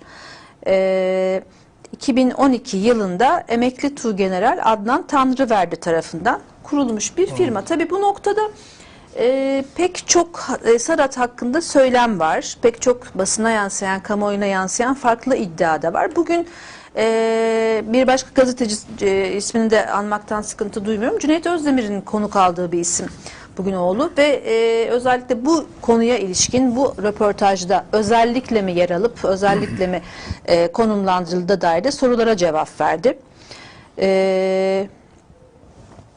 Sizin yorumunuzu Evet, merak ediyorum. ilginç bir konu Önemsiyorum bu. bu konuyu. Evet. Evet, sizin ağzınızdan Türkiye dinlemeyi açısından önemsiyorum. aslında yeni Türkiye'nin karşılaştığı başlıklardan biri. Daha öncesinde Amerika Birleşik Devletleri'nin Afganistan'da ve Irak'ta kullandığı bir şirket var. Doğrudan savaşın içine soktuğu, paralı askerlerin olduğu, profesyonellerin olduğu bir şirketi var. Rusya'nın da benzer bir şirketi var. Buradaki amaç şu, doğrudan o ülkede yapılan askeri faaliyetlerin sonuçlarından, siyasi sonuçlarından, diplomatik sonuçlarından etkilenmeme amacıyla devlet o şirketin yaptığı işlerin sorumluluğunu almıyor. Benim dışımda bir organizasyon diyor ve o şirket ama o ülke lehine sonuç doğuracak faaliyetler yapıyor orada, askeri faaliyetler yapıyor. Ya ona benzetiliyor kamuoyunda. Şimdi buradaki olay, ama sözünüzü de kesiyorum, kusuruma bakmayın. Şimdi bu olay ortaya çıktıktan sonra Sayın Kılıçdaroğlu bir tweet attı ve aklınızı alırım sizin gibi böyle bir tehditvari cümle kurdu. Sonrasında Sadat'tan da gol mü olmuş gibi bir yanıt geldi. Yani böyle bir resleşme var şimdi. Bir tehditleşme var. Şöyle, bu Süreç organizasyonu, değişik. bu bir dernek değil mi? Şirket herhalde. Şirket. Bu organizasyonun mesela televizyonlara reklam verdiği görülmemiş bugüne kadar. İlk defa zaten. Zaten niye verir yani? Reklamla kendisine müşteri mi arıyor yani? Öyle bir şeyi yok. Bir de biz Türkiye'de bu işi yapmıyoruz, yurt dışında yapıyoruz dedikten sonra bir Türkiye kanalına reklam vermesi. Yani mesela yerli bir kanala. bir de Sayın Kılıçdaroğlu'nun katıldığı programa reklam veriyor. Evet. Bana göre o televizyon kanalının büyük bir hatası yani. Hiç yani o bir genel başkan ağırlıyorsunuz kanalınızda ve onun hukukunu korumuyorsunuz yani, özel şey o. Evet. Sonucu o. O firmanın da bence böyle bir programa niye böyle bir reklam verdiği sorgulanmalı bence yani. Niye başkalarına vermediniz de başka programlara vermediniz de bu programa veriyorsunuz? Başka bir amacınız mı var diye de bir soru açılmalı onlara da yani. Açıldı aslında. Evet. Bu dediğim gibi bugünkü Cüneyt Özdemir yayınında da buna ilişkin konuştu. Hani bir fırsat oldu ve değerlendirdik gibi yaklaştık yani işte ama karşı tarafta kendisini tehdit edildiği sonucunu doğuruyor. O da açıklasın, biz tehdit mi ettik, etmedik mi diye. Yani bu neticede bir özel hukuk konusu. Hoş bir görüntü de olmadı hiçbir açıdan. Ülkemiz açısından da hoş bir görüntü değil. Bu tür yapıların demokratik ülkelerde, hukuk devletlerinde böyle karanlık, gri alanlarda rol üstlenmeleri kabul edilmez. Evet. Yani kimin ne yaptığını herkesin bilmesi lazım. Devletin adını kullanıyor musun, yetkisini kullanıyor musun? Devlet arkanda mı, değil mi? Olabilir, devlet böyle bir şeye ihtiyaç duyuyorsa istihbarat dünyası apayrı, her şeyi de açıklamak gerekmez. Ama biz biliriz ki devletimizin sorumluluğu altında. Şimdi bunlar ne yapıyorlar, kimin adına yapıyorlar? Yurt dışında bir rol aldıklarında devletler izin alıyorlar mı? Ya bizim Dışişleri'nin onayıyla mı yapıyorlar, Milli Savunma Bakanlığımızın onayıyla mı yapıyorlar? Ya bunlar muhtemelen zaten güvenlik konuları olduğu için çok da açıklanmaz. Ama yani böyle ciddi bir alanda bir iş yapıyorsunuz ve böyle sıradan bir hareket yapıyorsunuz. Çok bağdaşmadı yani. Şık olmamış aslında, değil mi? İlk iki taraf için de şık olmamış. Yani televizyonun yaptığı da gerçekten hata, biz de yayıncılık yapıyoruz ki böyle hatalar yapılabilir ki televizyon da bunu kabul etti zaten. Kimse böyle bir şey olmasını istemez ama Sadat'ın yeniden gündeme gelme adına böyle bir eylem gerçekleştirmesi ya da gündeme gelmek mi başka bir amaç mı bilemiyorum ama dikkat çekti diyebiliriz. İstedikleri gürültüyü kopardılar. Şimdi sevgili izleyiciler, Türkiye'deki yabancı konut satışlarına ilişkin bir haberimiz var. Çünkü geçtiğimiz yıla oranla elbette ki savaşın da etkisiyle Türkiye'deki ve belirli şehirlerdeki konut satışlarında ciddi bir değişim ve bir artış gözlenmekte. Haberimizi izliyoruz. 2022 yılı konut satışı rakamları açıklandı. Türkiye İstatistik Kurumu 2022 yılı Aralık ayı konut satışı istatistiklerini açıkladı. Buna göre 2022 yılında 1,5 milyona yakın konut satıldı. Konut satışları 2022 yılında bir önceki yıla göre %0, azalarak 1.485.622 olarak gerçekleşti. 259.654 konut satışı ve %17,5 oranla en çok konut İstanbul'da satıldı. İstanbul'u 126.166 konut satışı ve %8,5 payla Ankara, 83.502 konut satışı ve %5,6 payla İzmir izledi. Konut satış sayısının en az olduğu iller 468 konutla Ardahan, 910 konutla Hakkari ve 956 konutla Bayburt izledi. 2022 yılının en dikkat çeken verisi ise yabancılara yapılan konut satışları oldu. İstanbul ilk sırayı alırken Antalya ise ikinci sırada yer aldı. Yabancılara yapılan konut satışları 2022 yılında bir önceki yıla göre %15,2 artarak 67.490 oldu. Aralık ayında yapılan satışlardaysa ilk sırayı 2465 konut satışıyla Antalya aldı. Rusya Federasyonu vatandaşları 2022 yılında Türkiye'den 16.312 konut satın aldı. Rusya Federasyonu'nu 8.223 konutla İran vatandaşları ve 6.241 konutla Irak vatandaşları izledi. Evet, 2022 yılında Türkiye'de savaşın da tabii ikincil bir etkisiyle konut satışlarında, yabancı konut satışlarında ciddi bir artış oldu ama bunun dengelenmesine ilişkin daha önceki programda sanıyorum sizin bir görüşünüz olmuştu. İsterseniz hemen kısaca onu alıp yayını da bitirelim istiyorum. Ya konut çok önemli. Türkiye'de de özellikle enflasyon üzerinde etkisi bakımından da önemli. Konut arzı çok Türkiye'de talebi henüz karşılamıyor. Yani şu anda talep hızla yükseliyor. Genç bir nüfusumuz var. Çok yabancı talebi açısından da hareketli bir bölgedeyiz. Şu anda bizim Türk vatandaşları ciddi kira ve ev satın alma fiyatları çok yüksek yani. Zorlanıyorlar. Yeni konut projeleri çıkıyor. Yani mesela Kanada bu konuda bir tedbir geliştirdi. Yabancılara 2 yıl satmayalım dedi. Yani Türkiye'de şu anda teşvik ediyoruz. Tam tersi vatandaşlık da veriyoruz yani. Değil mi? Biraz gerçi bizde Rusya ve Ukrayna kaynaklı büyük bir talep var yani. O da Antalya'ya yönelik daha çok. Bunlar ama tüm Türkiye'de %15 oranında artması da yüksek bir rakam yani. Evet, konjonktürel. Türkiye'ye tabii faydası da çok yani. Tabii, ekonomik olarak. Bir yerde 12 ay turizm anlamına geliyor. Yabancıya bir konut sattığınızda 12 ay o adam döviz getiriyor Türkiye'ye. Güzel bir şey ama Türkiye'nin genel konut arz talep dengesini bozmadan yönetmek. Türkiye'deki fiyatları da çünkü kendi vatandaşlarınıza da aşırı bir yük getirmeyecek şekilde yönetmek gerekiyor. Takip ediyor sistemi. Öyle zannediyorum. Şehircilik Bakanlığı birçok projelerle o dengeyi kurmaya çalışıyor. Biz de devamını burada getiririz zaten. Evet. Sonraki haftalarda çok teşekkür ediyorum.